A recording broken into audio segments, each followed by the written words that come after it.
gives to Michelle, runs it left, a dive to the end zone. Touchdown Patriots. Michelle for 6. That's the offense I know.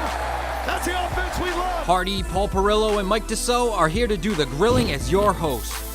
This week, the Patriots are on the road against the Los Angeles Chargers. James White puts it under the right arm, puts it upfield, driving forward, diving to the goal line. A touchdown and a title for the Patriots. I can't believe it. Hardy, Paul Perillo, and Mike Dussault are here to get you ready for the game. It's football time, fellas. Let's get into it. Now, live from our studios inside Gillette Stadium, Patriots Nation, welcome to the Patriots pregame show presented by Dunkin'. One of these weeks, we're going to have to come up with the most awkwardly delivered lines in movie and television history, and our basis for how awkward it is, we'll judge it against Bill Belichick saying, "It's football time, fellas. Let's get into it." That doesn't get you fired up. What is that from? Do we know what that's from? Yeah, it's from Football Life, his 2009 Football Life series. I think if you you asked. Because, of course, he knew. You asked. It was my idea. I'm not going to make fun of him based on some of the crap that came out of my mouth this week on Patriots Unfiltered. I thought there was good stuff on Patriots Unfiltered this week. We'll get to some of that as well. He's watching. But welcome I told you that's why we have to make sure we mention it because we know he's listening. No, I listen. I don't watch. I listen to the podcast. You can't watch. And I'll tell you something else. First of all, welcome back, Mike Dussault. I know you were back in during the week, but it's good to see you again. Ray Berry came back too this week. Dressed up a little bit. I'm feeling special. Still don't get it. I miss this kid. That's the sweater Ray Berry used to wear when the first time we went to the Super Bowl. Hardy, you wouldn't know because you don't have to differentiate all the different times that you haven't been to the Super Bowl. You know, our franchise has been there 11 times. Okay, look, our franchise. Listen, it's my franchise Only the too good now half. for the last, many years. And I will state this again. I have never felt any kind of problem with being a Lions/anything fan. Right. There's no conflict. There's no conflict I with agree. like any team, You're any right. sport, anything. You're right. And when you're 5-6, it's when you have to start getting obnoxious about things that you've done in the past. Yeah, right. This is what you do. But it's like the Raiders, commitment to excellence. Yeah. I've lived in Boston. When was the last time you were excellent? Past You're losing to the Jets today. My kids are born and raised in the city of Boston. It is their birthright to be Patriots fans, Celtics fans, whatever they want to be. I'm great with all of it. They just know that Daddy is also, in addition to all those things, also a Lions fan and a Michigan State fan. All the other stuff I've let it go. Pistons? I've let it go. I'm a huge fan of the 04 team. That was the last time I was truly into that team. To claim fandom now would be false. I don't dislike them, and I will never, ever be all in on the Celtics because I hate that team as a child. But as a Patriots fan, which I count myself, there's no conflict with also being a Lions fan. Don't worry about that. Don't worry about it. Let's talk about this team today. What a win would mean for this team today. A lot of people picking the Patriots to win today. Yeah. So what does the win, let's just assuming it happens, what does the win mean for the Patriots today? Before we get into the keys and everything else, just answer me that right off the top, Deuce. Well, what does the win I guess mean for this team that today? their faint playoff hopes are still somewhat alive. But, Life. but other than that, Life. it'll depend on how it looks. I think what it means is a lot more about how do the young guys play. I can see, that's the result of, a win. You're still in it. But I also think there's a lot going on that aren't necessarily tied to the win that will tell you a lot about where they're going. I just want to see a consistent game out of them. It's just been so up and down. And watching some of these early games today, it's like a lot of teams are like this year. A lot of it's up just and down. like, Yeah, it's a tough year. Raiders, the Titans today. It's like it's a weird year like that, and I just like to see them put together a solid game. And I think going against a rookie quarterback, they sure have a bunch of weapons on the Chargers for sure. But I think this is the kind of team where in the past the Patriots might bring something a little special and be able to kind of handle a young guy and give him some problems. But we'll see if that's the same this year. All right. Paul, I think you said it. Yeah, life. It gives you life. It gives you life. It allows you to continue playing the season with something to play for. Now, Mike is absolutely right about the bigger picture stuff, and all of that is extremely accurate. Like, you have a chance to continue to develop your young guys, to figure out what you want to do next year, and I think that's of the utmost importance this season. That's bigger picture stuff. But in the here and now, a win today gets you at 500. You haven't been at 500 since, week 4? Yeah. When you were 2-2. So a win today gets you back at 500 and keeps you alive, regardless of what happens in all these games. For 4 more days. I think it's. And then you can see what happens. I think it's about life because there is something really unsettling that is this fan base has not had to experience for a long time, which is playing out the string, which is Yeah, you know, and no one wants to do that. Any lame duck part of the season, no team wants to do it. You don't, and again, take it from a team that, if they were a little bit better, they could play spoiler for some other teams. They can't even do that. Yeah. That is not a fun place to be. None of it is good. None of it is good. So that's why the win today is important, right? Yeah. Just for, and I also think for the overall health of the team, for some of the longer term stuff that Deuce was talking about. But let's use this as today's win, as we will refer to it here in a moment, as a building block for not only for the rest of the season but for going forward. You don't have to be faced with the prospect of having to blow up all kinds of stuff for next year. There are going to be some huge I think questions. they're facing that prospect pretty Paul, much I regardless. just said we don't want to do but that. but I'm saying it'd be nice to be able to do that without having to play out the string. Yeah. Like, let's stay alive for as long as you can. Right. Yeah. Right. Like, I know it's remote, but stay alive for as long as you can. Especially if you lose today and you got to stay in California. You can't really escape Stew it. on it. Like there's nowhere to go. You lose today, then you got to hang around. Then you got to play the Rams, and who knows where you come back. So I think it'd be big to get a win today, and then look at it as, all right, let's get a few days of good work and try to get another one and get back home with a winning record. But Right. I think let's not get ahead of ourselves. I think it's way more fun to talk about it in the abstract as a win as opposed to a loss, because the loss, it means all kinds of stuff and none of it's good, and I'd rather not even bring that up right now until we get to the point where we make our predictions. Okay, so having said that, shall we get to the keys to the game, gentlemen? Sure. Let's get to it. You've waited all week for it. The whole team's in the locker room right now just listening to this, waiting to hear what you're going to say. Here are Hardy, Paul, and Mike's keys to the game. Why did you leave the keys up on the table? You wanted to. I like it. I like this. I like this jam. This has got a training for a martial arts tournament 80s montage feel to it. You Right? can do it. Kind of like a no retreat, no surrender type of vibe. Yeah, right? Okay, cool. What's the one from Teen Wolf that they had too? It was a great one. What I'm talking about? Win in the end. I never Win saw. in the end. I never saw Teen Wolf. I know, and I never saw the Goonies. There. I never saw the Goonies. I saw Teen Wolf. You know why? What are you, communist? Want to know why Paul and I never saw the Goonies? Okay. Little after our time. Yeah. We were a little too old for the Goonies. I think that is probably accurate. You're not. How old are Goonies. you? 44. And if Yeah. you were a little too old for it, then I was definitely too old because I'm Absolutely. older than you. Never just caught it when it's on every day on TBS or whatever. I've seen it in the background. Yeah, I could forget it. identify certain Yeah. scenes. I could name characters from it. I've never seen it. Yeah. Okay. Fair enough. All Fair right. enough. Chunk, truffle, shuffle, all this stuff, right? You can make the references, but I you're can't. not 100% sure. So keys to the game are brought to you by Mike and Paul and me, Hardy. Without these keys, the Patriots are destined to fail. So we hope that they are listening right now in the locker room in Los Angeles, where they today will face the San Diego Superchargers of Los Angeles. And we'll start with you, Mike. Yes. Your key to the game for the Patriots today. Yeah, well, I mean, I don't think there's anything new about this Patriots team. I do think that they're heavily reliant on not making mistakes. But my key is simply finish, because I think that's what it's going to come down to. I think they're going to make some plays. They're going to make some mistakes like they always do. The Chargers are going to make some plays. They're going to make some mistakes as well. And I think there's one thing that kind of sticks out to me about the Chargers is that it kind of gets into nitty-gritty time. They're not quite as sharp as they have been throughout the game, which is just a sign of a young team, and I don't think that'll last forever. But I just think it comes down to making plays in the fourth quarter. I think that's what we've seen this year in pretty much every win they've had. What team can make those kind of critical plays down at the end? They got lucky last week, but I'd like to see them not get lucky this week. I want to see them take control at the end. It's a close game. They put a drive together. They do it themselves. They get the win. Just finish the plays. Finish everything. That's my theme for today. Finish the series. Finish the possession. Just finish. It's a great key. It's a great key. Yeah, and I agree with Mike, and it has been a problem periodically throughout games and throughout the season. And one thing that's really been a problem in my mind that it's very hard to win while it's continuing is just their lack of productivity in the passing game.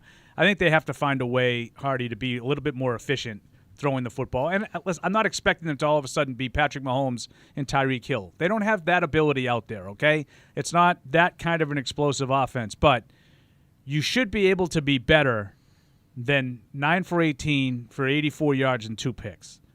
You should be able to throw the ball better than in week 12 or week 13, with 4 touchdown passes. Yeah. Like, you should be able to throw the ball at a better level than that.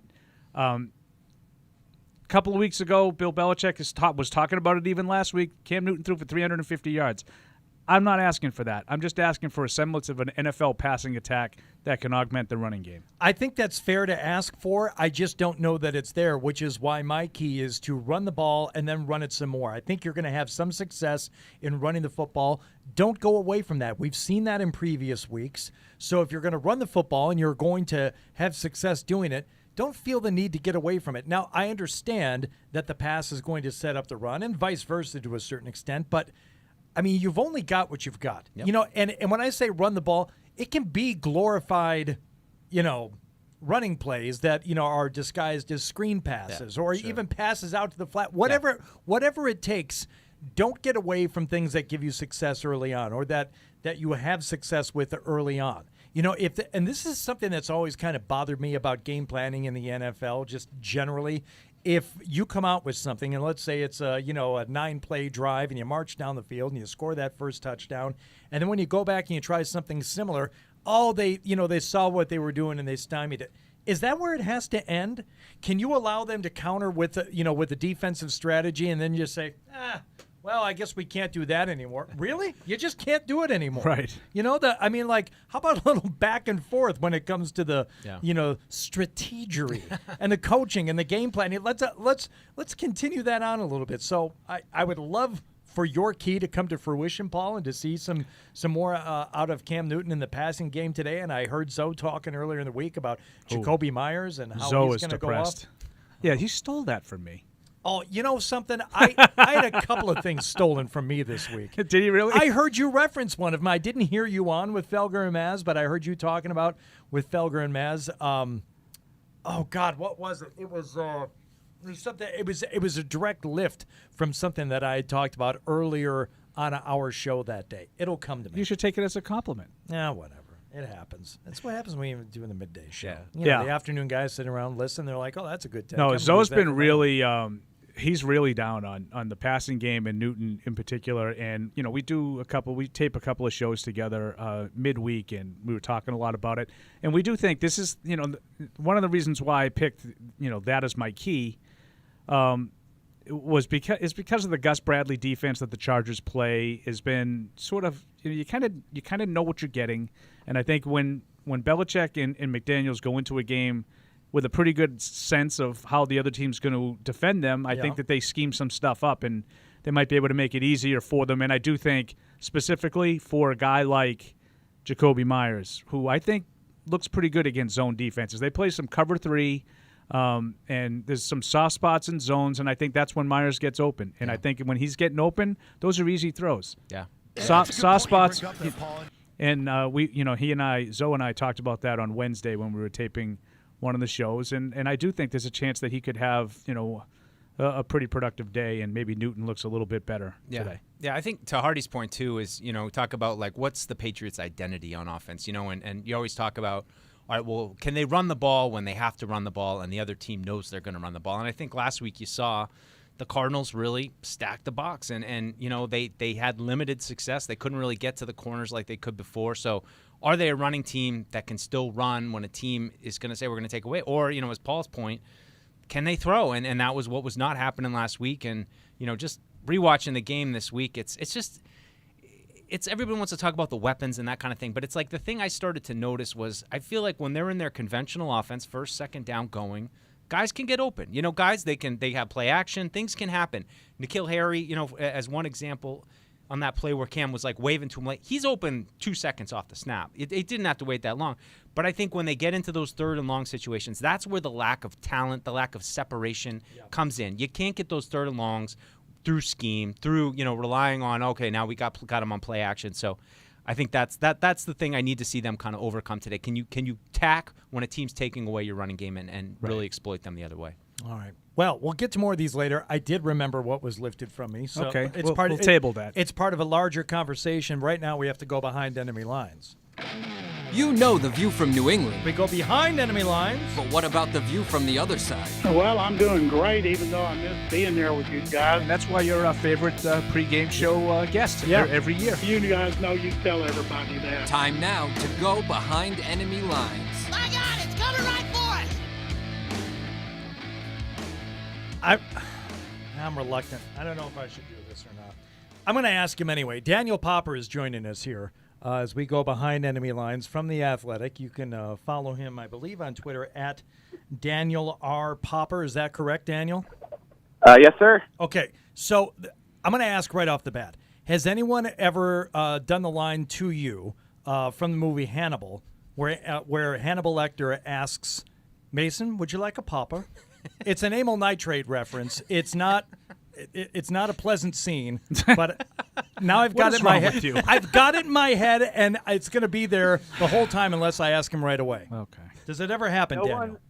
No one has ever done that. I've gotten a lot of John Popper from Blues Brothers, but no Hannibal references, actually. All right. Okay. Well, just we'll work that into the repertoire. Thank you for joining us here today. You're an innovator. Yeah, right? But anyway, and we apologize. Hey, Daniel, I gotta start off just asking about Justin Herbert this year and just kind of what have you seen from his development over the course of the season after he was kind of thrust into the flames. I know he's had a great season. It seems a little up and down. What are you kind of expecting from him today, too? Yeah, I mean, he's clearly exceeded expectations in pretty much any way you slice it. The two things that have really jumped out to me about his rookie season are, one, his ability to deal with pressure and execute under pressure. That was, the biggest knock on him coming out of college. His decision-making tended to unravel a bit when he was feeling pressure from the opposing defense's front. And he's turned what was really a biggest weakness into his biggest strength so far. He's top 5 in the league in passer rating when under pressure. And that's something that he's done at a really high level, which is surprising. The second thing I would point out is just his ability to make plays off platform. I know that was something that was obviously, acknowledged in the scouting report when they drafted him, but it's really impressed me, his ability to not only feel pressure and have good awareness inside the pocket and feel inside the pocket, but avoiding those pressures, getting outside and being able to make throws off balance on the run. He really able to show off his arm strength and athleticism in those types of situations. The two things are related, but those are really the two things that have jumped out, and you'll see a lot of that today in terms of Justin being able to make throws when under pressure and also getting outside the pocket and making accurate, strong throws in off-platform situations. You mentioned Herbert's ability to handle the pressure and how he's turned that into a bit of a positive. It seems like teams are really trying to blitz him a little bit more often the last couple of weeks, and I think Miami had some success doing that, and I would expect to see some pressure from the Patriots today in that regard. Is that something that you feel like has started to show up and bother him a little bit? Yeah, I don't know if it's as much like coaches adjusting to him. It's sort of the schemes they've gone up against. Obviously, Brian Flores runs that Patriots, influenced pressure scheme in Miami. That gave him a little bit of trouble. The Bills and Deshaun McDermott pressure a lot and blitz a lot. He had a little bit of issues there. So it could happen today. I mean, the one thing that he sort of struggled with a little bit is when teams are disguising their pressures. And it doesn't necessarily mean bringing 5 or more guys. There's been instances where opposing teams have brought 4 men in pressure in pass rush, and they will drop, say, a defensive end into coverage and bring a linebacker. He's had a little bit of trouble sort of diagnosing those types of pressures. Now, some of that is just having an inexperienced offensive line in front of him. Dan Feeney, the center, is really getting his first action at center in his career, and sort of having those inexperienced pieces on the line, makes it more difficult to sort of diagnose those things. He's not getting a lot of help in that area. But if there's a weakness and something to sort of expose, if you're the Patriots, it's disguising a lot of your fronts, dropping into coverage when you're showing blitz, that type of thing, that has given him issues. And obviously Bill Belichick is very willing to do that to try and throw a rookie quarterback off balance. They haven't lost a rookie quarterback in a long time. So I'd expect to see a lot of that today just based on how Justin Herbert has done against those types of defenses over the last 3 or 4 weeks here. All right, Daniel Popper from The Athletic on with us right now. So a couple of weeks ago, we had John McClain on. We were getting ready to play the Texans, and we said, hey, is this team better than their record would indicate? And John McClain said, absolutely not. They're terrible. And then the Texans go out there and beat the Patriots. So I'm a little skeptical of anyone who says that the Chargers are just as bad as their 3-8 record would indicate. I would feel better if you told me, no, they are better. But maybe you don't feel that way. I don't know. 3-8, is that what they are? I mean, personally, I don't really look at a record and say a team is better or worse. Like, I subscribe to the Bill Parcells quote. You are what your record says you are. If you were better than 3-8, then you would have won some of these close games. But they're just not executing in crucial moments of the game. They're not making plays. Their defense hasn't put together a full 60 minutes of sound football yet. I mean, when you're 3-8, you could look at it and say, yeah, they're better than this, but they haven't executed and they haven't done the things necessary to win games. So I think they're exactly where they should be, 3-8, because the coaching hasn't been good enough, the special teams haven't been good enough, the defense hasn't been good enough, the offense has been inconsistent. I can go down a list of things to point out why this team is 3-8. They're exactly where they should be because they're not a very good football team. What has Austin Eckler meant? In his return last week, I know he got a bunch of targets, bunch of carries. What does he mean to the offense? He is a complete difference maker, and he will make an offensive line look better than they actually are just because he's so elusive. I mean, I've been covering the team now for 2 years, and I don't think I've ever seen him go down on first contact. So he can his vision is excellent. He makes great cuts, especially when taking handoffs at a shotgun. So he can sort of reinvigorate a running game just through his sheer talent and elusiveness.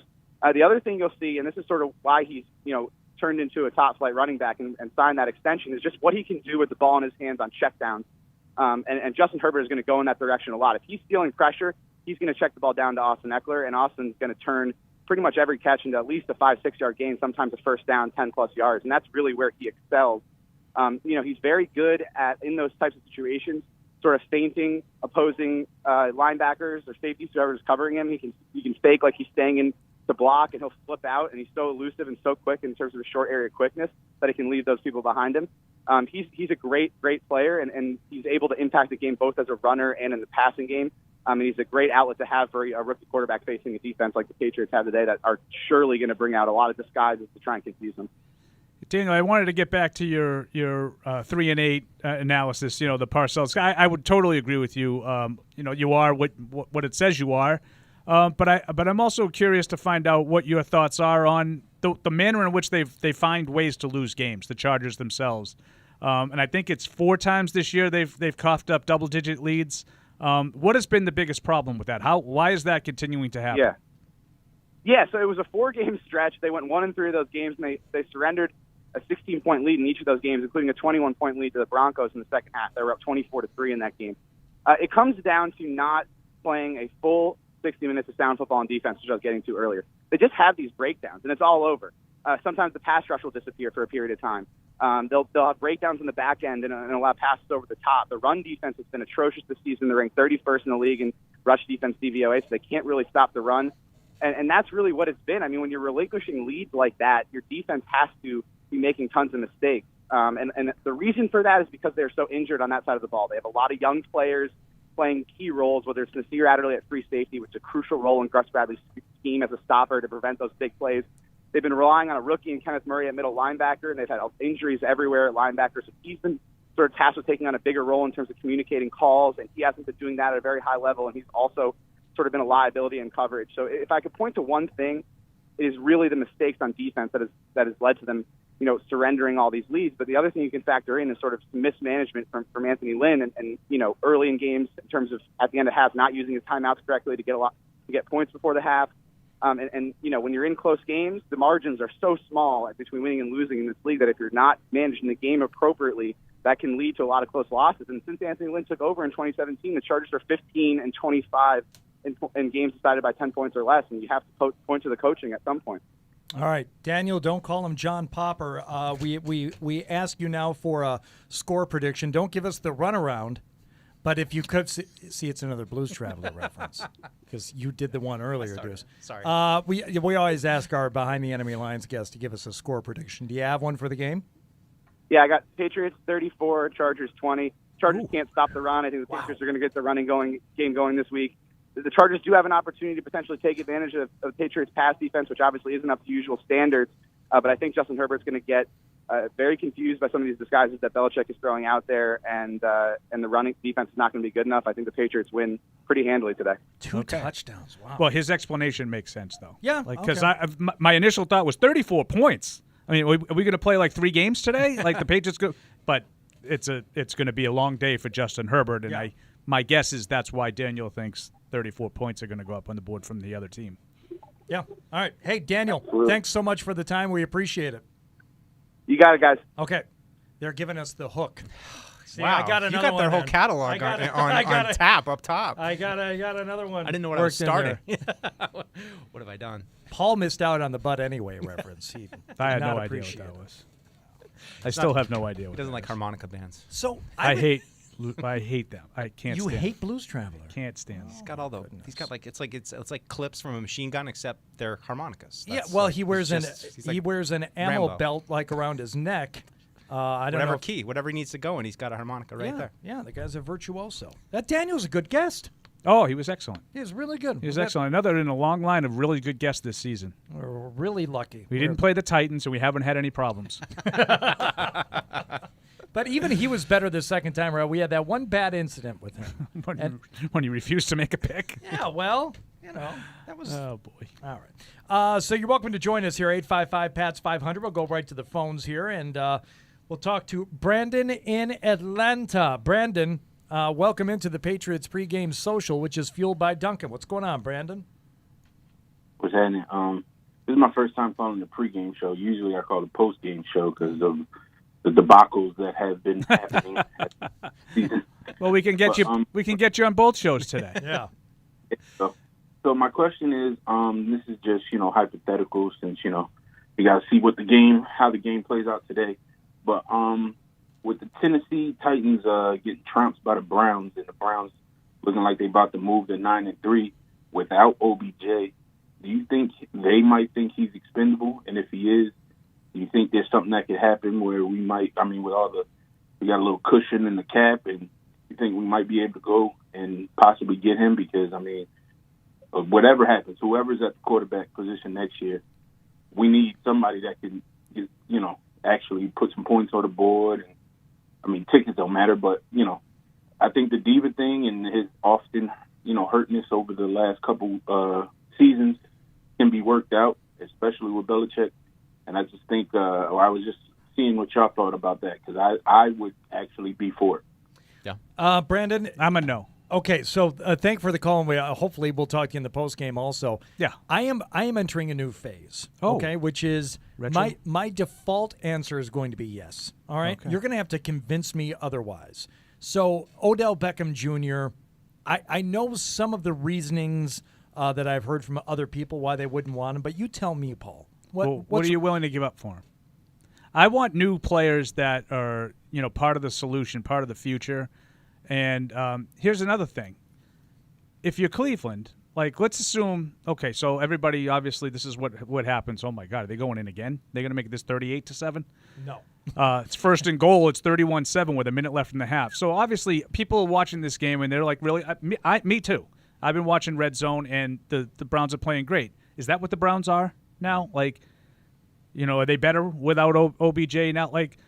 My guess is at some point this season, they're going to lose in the playoffs, and that's a good step forward. But don't you think that they might look at that and say, geez, we get OBJ in the mix. Now we're a good team. Yeah. His problems, I think, are mitigated as being part of a good team. Okay, but So what are you going to give up for him? Okay, so first-round pick? But forget about the actual transaction. I know that's a huge part of it. But if I could get him for nothing, absolutely, sign me up. Okay, so but I don't want to give anything up for him, and I don't want to pay him anything. Okay, there are people. Other than that, no problem. Okay, I'm just taking it, from step one. There are some people who just don't like Odell Beckham Jr. That think he's not a winner. Yeah. He's not. Well, he's not. But I wouldn't say no because of that. How do you know yet, though? Because he's been on a lot of different teams that haven't won. Is it okay? But if you can say that about, I suppose that after the quarterback, one of the first people you would say that about is either, your lead back or your go-to wide receiver. But still, it's not entirely on him, and I think what this team has been missing at the wide receiver position is just some raw talent. Yeah. No, and I would like to see some. I would like to see a raw, talented wide receiver. Listen, I'm not telling you that I think he's without talent or anything like that, but I do. And it's not just like any guy who hasn't won. I think his volatile behavior has been a reason for the teams that he's been on for not winning.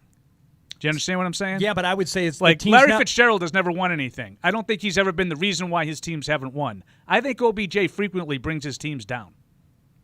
There's a difference there. There is, and you invoked Larry Fitzgerald. But you know what I'm like? It was just one guy that popped off the top of my head. I know, but it's like that to me. He's like the gold standard. He's the guy that everybody would want, and for some reason, he won't leave Arizona. Well, this is maddening. I get you guys' thoughts on OBJ. I don't think there's any question the Patriots need. They need a game breaker. They need some kind of guy. But I also feel like a move like that's kind of putting the cart before the horse when you don't even know who your quarterback's going to be. And from that perspective, to go out and get, like a big name, high, whatever it is, cost, free agent, wide receiver, it's like, does that immediately make you better? And then you're like, oh, we still got to figure out the quarterback position. That's the box that needs to be figured out first. And I'd rather stock it with draft picks and guys who can develop. I think if you're going to get a free agent, I'd rather go like a tight end. I'd rather get somebody who's established, who's immediately going to be a safety valve, rather than all right, we hope our quarterback can get OBJ. We hope OBJ is not a problem. We hope he's not if you get OBJ, you're OBJ. That's the team you are now. Yeah. He's totally your agree. Marketing guy. That's who it is. And it just puts you kind of like, all right, we have a guy who's been on a few teams. He's a veteran. I don't know if that's going to put him in the position for success. I don't know if it's going to take the Patriots to the next level like they need to. Yeah, and along the lines of what Mike is talking about, I think there's definitely room for wide receivers and tight ends in free agency. Like we've been talking about the last couple of weeks, some random guys. Gerald Everett from the Rams, Hunter Henry from the Chargers, and Bill. Clearly, if you were listening to Bill this week and you don't think he's got a little something for Hunter Henry, and you're not really paying attention. So, a couple of guys like that. Guys like Allen Robinson, like that's the kind of veteran receiver I would like to see come. Not like the prettiest, shiniest object on the free agent market, but a guy who plays hard, is a sort of a leader, a veteran leader that maybe can help some of the younger guys. I'm not going to be a hypocrite. If they bring in Odell Beckham Jr., I'm not going to sit here and rail against it and say this was a terrible move. I understand you don't have any weapons, and he's a weapon. Yeah. Okay? I get it. But I think the way Mike described it is exactly what it is. If you get him, that's the storyline. You're wondering, can he fit with whoever's the quarterback? And will it work? And if it doesn't work, what do you think his reaction would be on some of these Cam Newton throws? Not good. That's a problem. Not good. That's a problem. Right. Like I'd rather not have a problem with my own guy. But you're not going to have to worry about that next year in terms of, with that specifically. Fair enough. Okay. Fair enough. And then it's just kind of funny to me that in this day and age, I could see someone with all the scouting and all the analytics and all the people that they have working in the front offices. Many teams are still enamored with a name player like that. And if he were to, be on the trading block, somebody would overpay just, for him because of who he is. And it's like you wouldn't expect that to happen in New England, but somebody would do it. Yeah. Somebody would give in what we would estimate to be way too much in order to get Odell Beckham Jr. because he's Odell Beckham Jr. Not based on the actual analytics of what he can do on the field. I think there's a handful of teams out there that still operate that way from time to time. We see it. So I don't think when it gets back to the first point that Paul was making, like what are you going to give up for him? Other teams are going to give up more. Not every other team in the league. It's not the Patriots are smarter than everybody else, but there's a few dumb teams out there that would give too much in order to get him. That could happen. Maybe Tom Brady wants him in Tampa next year. Ha ha ha! You've given the personnel decisions at least on offense over to the quarterback. Yes, that's a place where it would happen. Right there. Yeah, it's a good one. Brady's on my nerves again this week, but after. So what was the thing I saw from you? You said you remembered it. We'll get to it a little bit later. We're gonna take care of some DraftKings business. Okay. Okay. But it is related to Cam Newton. You didn't steal it. Felger and Maz stole it. Oh, okay. You brought it to my attention. They stole Paul's. No, because I was trying to think of something that I could have stolen, and I don't usually steal without giving credit. You know what's most impressive about you two? Out of all the impressive things, and I would hold you two up as the best examples of this. Both of you, not only capable of, but often, more often than not, show the capacity for original thought. No. You guys don't steal things from anybody else. You look at situations, you come up with things that I don't hear anywhere else. Other stuff I hear from people, I feel to be recycled, or you're just taking someone else's thought and expanding on it. I mean, now a lot of times with Deuce, it's about a defensive lineman that I don't care anything about. So, there's that. But at least it's original. Yeah. You know, an original thought. And Thank you. Paul, you don't have to steal from anybody. All right. So DraftKings is the official daily fantasy sports partner of the New England Patriots. Today, you can play for free for a share of over $1 million in prizes with your first deposit. You just download the app and you play for free for over $1 million in total prizes on DraftKings. It's the leader in daily fantasy sports. So I was a little late on the trigger. I'm not saying I didn't get who I wanted today. No. It actually fits in with my key to the game. But we'll start with you, Mike. Who did you select today as your DraftKings player? So today I went a little off the beaten path. I took the Patriots defense, actually, which is only $2,400. So this is a little bit of a gamble, but that's what we're doing here. We're trying to find the low range value. And I think as we had from our callers saying, I'm looking here, Bill Belichick 20-5 against rookie quarterbacks. I think he'll have something for Justin Herbert. Now my pick is a little bit reliant on that, and maybe Herbert throwing some picks and having some turnovers. But it also was a play for the special teams where the Chargers have had 3 punts blocked this year, 1 for a touchdown. The other one was 1 play away from a touchdown. So I think they've got some weaknesses on special teams. I could easily see the Patriots making a big play on the punt team, and I think that all kind of feeds into my choice of the Patriots defense. So, a little bit of a gamble. I know they've been up and down this year, but against a rookie quarterback, I'm gonna roll the dice on the Patriots defense and special teams today. All right. Cerebral. No. Cerebral. No, no one's taken it. No one's done that yet. We've always, every week we've gone with Damian Harris. Yep. And whoever doesn't get okay, it. so you know what? All right, so sorry. Now you're in the crosshairs this week. It's usually me. You're going to feel the wrath this week now. You know something, Sweater Boy? I did take Damian Harris because they're going to run the crap out of the ball today, and they're going to continue to run the ball after they have some early success. $5,200. He wasn't cheap, but he's going to be worth every penny. We'll see who the laughing boy is when he goes off for 102 yards and 2 touchdowns today. Either way, I win. Okay, the laughing boy. Yeah, Damian Harris, $5,200. Look, you are what you are. You are what your record says you are, and this team is not a passing team. This is a team that is going to run the ball. There's a reason why, with a record of 5-6, they have amassed more running yards, and they're leading the league, I shouldn't say leading, but they are close to the top in a lot of running the ball categories. It's because they run the ball a lot. And today they're going to run the ball a lot with Damian Harris. To me, I chose third after you guys already made your picks, but I was perfectly happy with it. Yeah, I think that's a legitimate choice. Go ahead and say it's an elementary, rudimentary. Nope, I think it's a legitimate choice. If you're a half-wit, that's for the third force week for in a you to row, choose. they're playing against a team that can't stop the run. Yeah. And to pick the lead back is, I think that's smart. It's a smart pick. It's square, as R.J. Bell would say. It's yeah, square pick. I remind me to get to that later. He is very disrespectful to you guys. I just find that very distasteful. He's lost his roots. Anyway, my DraftKings pick, I kind of foreshadowed a little bit earlier. It's Jacoby Myers, and it's not cheap, as you like to say. $5,500. I was a little surprised I had to pay that much for a guy who's really not been a big part of the offense the last couple of weeks. But I do think what I talked about with that Gus Bradley defense, I think this is an opportunity where he's a little bit more comfortable. I think he has a chance to sort of settle into some soft zones with that cover 3 defense that I'm sure the Chargers will use, because Gus Bradley's one of, we do what we do. We do it. That's what we do. Like, God forbid we get paid and, change something based on the way the game is going. Right. But that's not Gus Bradley, and I think Bill Belichick and Josh McDaniels will take advantage of that today.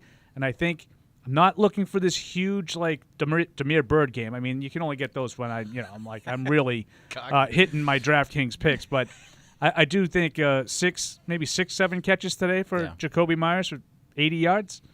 Maybe he gets maybe a touchdown. Be big. Yeah. Be a big day. 5,500, Jacoby Myers. I don't hate it. It's just the idea of him roll it, baby, roll it. The idea of him getting 6 or 7 catches leads me to believe, and not because he's a bad receiver, but just because of who's throwing the ball. He's gonna have to be targeted like 10 times, 11 times. Is Jacoby Myers going to be targeted 10 times? No. Maybe. 6 or 7, I said. Yeah, he's going to catch every ball thrown his way. Yeah. Okay. Yeah. Yeah. All right. He doesn't really go that far. You should be able to catch it when they throw it to him. That's what we got for DraftKings today. And once again, just download the app. And I don't poop all over your picks. Play for over $1 million in total prizes. DraftKings, leader in daily fantasy sports. No, you just poop over everything else I do. That's my issue. I don't know about that. That's probably a bit. All right, so you want to know? Yes. You want to know what I heard? I heard you guys talking, and it was probably Thursday's show, and it was after Cam had been on the injury report with an abdomen. He does have an abdomen. Yeah. With an abdominal, and I guess Felger and Maz had said something, and I had said this earlier too. Like, okay, so he's either on the injury report for a legitimate reason, and there's this talk that has been started. Who knows who starts it and who actually is the first one to say it out loud, that he may not be getting the starter, able to play an entire game. And I said, okay, yes, the most likely scenario is that, he does have something going on and he was limited in practice, fine. But it could also be the start of, for a lack of a better term, the long con, right? The off-ramp. So this is how you start. And it all makes sense. Cam is a guy that apparently the locker room is all on board with. I'm on board with him, right? I don't want Cam to not be the starter. I'm not clamoring to see Jared Stidham, but if you see something that indicates this just isn't working, and we're feeling in every way that Cam is probably not going to be here next season, and we got to get a look at Stidham so that we know we got to get him into some games either just to get wins or to see what he looks like. We have to start the process now. We just can't pull the trigger one week and say, you know what, Cam had another day where he completed 9 passes for 82 yards. That's it. He's done. He's benched. That would not go over well for a lot of different reasons. So let's start the conversation now. And if Felger and Maz had said that, and I know I don't think you agree with that, Paul, but I think you have to at least accept it as a possibility that this is something that they're thinking about, not necessarily for this week or even next week, but if they're out of the playoff picture, week 16, 17, and Cam is, maybe not 100% healthy. Oh, yeah, that happened a few weeks ago. Remember, he was dealing with that abdominal, and it kind of eases the blow a little bit. Yeah. I don't know. I feel like his play enough should be enough, and that, instead of having to come up with an excuse and for a reason why people in the locker room are then going to start reading between the lines and be like, well, Cam's not really getting treatment. Is this all a bunch of BS? Like, why not, I don't know. I'm all on board. If they're out of the playoffs, go ahead, throw Stidham in there. But for right now, I'm fine riding Cam, like you said. I don't know if they're going to build in excuses like that. You guys have been around longer than I have. If that's how their thinking goes, to try to build themselves that off-ramp. But I just think at the end of the day, if Cam hasn't been playing good, bench him. He knows it. Look at him walking off the field last week, beside himself with how he played. So okay, so Paul, you think that's all nonsense? No, I'm to the point where, and I know that the argument is as long as they're still alive. Well, they're not alive because of anything Cam Newton's doing. So if you're hell-bent on being alive, he's hurting your chances to stay that way. And I think at some point you got to do something. Now, you had mentioned the way you said it, I think, people are clamoring for Jarrett Stidham. I'm not clamoring for Jarrett Stidham, and that's why if they continue with the status quo, I'm fine with it because that's what Bill's telling you. I don't necessarily agree, well, Bill Belichick watches him in practice. If that's what he thinks, then that's the way it is. So what does that mean? He thought that about N'Keal Harry, too. How did Jacoby Myers play when he got in there? He thought that about Sony Michel. How did Damian Harris do when he got in there? So all of a sudden, everything that they do automatically has to be right because obviously they know more than we do. But when it's not working, when do you change? At some point, you got to figure out it's not working. And I think we've reached that point. Well, there's another aspect of this that I want to talk to you guys about afterward, and that is, if this is at least a possibility, does it reflect something going on with the team this year in the way Bill Belichick is handling his business that he has not done in the past because he hasn't had to do in the past? It's a bit of an abstract idea, I but like it. I think you and I can talk about it with Paul out of the room. He's not going to rain on our parade anymore. Yeah, he's not going to be back for a while, so this will work out perfectly. We'll step aside. You see what I have here, Deuce? You see my my iced coffee that I picked up on the way in? I had one myself this morning. So that says on the go, walk in, because here's a little trick. Sometimes the drive-through is backed up. I took the note already. I did it today, 100%. Right. Yeah, this is why you do it. It's just sitting there waiting for you. Well, it's the game day offer, right? So you order ahead on your Dunkin' app, $1 medium a medium iced coffee with oat milk, blueberry, 1 sugar. I treated myself today, right? Treat yourself. For $1, right? You just order ahead on your app, and I said, yeah, you know what? I'll just walk in and pick it up so I don't have to sit in the drive-thru line. Sitting there right there, and he goes, right there. "Oh, Rob, here you go, right there." You go Rob, not Hardy on the name? Well, you know, you have to log into the app with your actual credentials, you know, so whatever. That's my name. Do you have to say Deuce on yours? Fair enough. Okay. Fair enough. All right, so there you go. So go ahead and do that. Get your $1 medium coffee today when you order ahead on the Dunkin' app. America runs on Dunkin'. Exclusions apply. Participation may vary. Limited time offer. Order ahead on the Dunkin' app to get running on game day. Whether you're a Patriots fan or a Dunkin' fan. Yes. DD Perks members get a $1 medium hot or iced coffee when you order from the app on Patriots game day. Why is this? Why is this it? Okay. Yeah, it should fit. It should fit. The take it back for something smaller with the CarMax 7-day money-back guarantee way. Whatever your way, that's the way car buying should be. My Caleb sofa and love seat. With Bob's discount, you get both pieces for just $7.99. $7.99? Are you joking? Do I look like I'm joking? Yes. You look like you're joking. I'm serious. Cool. Get Bob's discount! Ready or not. Gillette Pro Glide and Pro Glide Gel. 5 blades and a pivoting flex ball designed to get virtually every hair on the first stroke while washing away dirt and oil. So you're ready for the day with a clean shave and a clean face. This is the place to play for $1 million in week 1. DraftKings, land of the millionaire. Football is back. Time to let your competitive streak. Download the app and take your shot at $1 million. DraftKings. How do we inspire people to lead their healthiest lives? How do we bring everyone together so that healthcare finally works for all of us? We know how. We are the how. Optum. How well gets done. Johnny, you phonic. Join the conversation by calling the Ace Ticket hotline at 855-PATS-500 or email the show at webradio@patriots.com. Have we been on this whole time?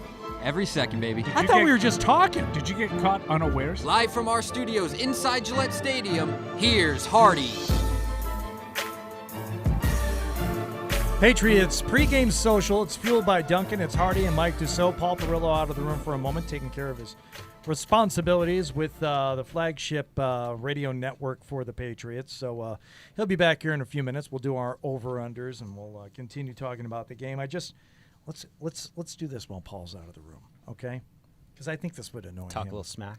No. I want to talk about Bill Belichick, because I heard it theorized earlier this week that Bill, not based on what he's seen out of Stidham, not based on what he really wants. He knows the atmosphere of the locker room right now is very supportive of Cam Newton, which I think most people have been.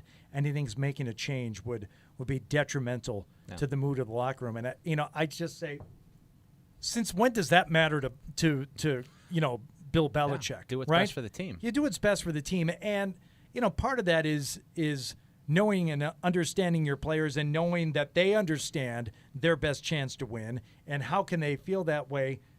But this year is different. And I don't mean because of COVID. I mean because it's not Tom Brady.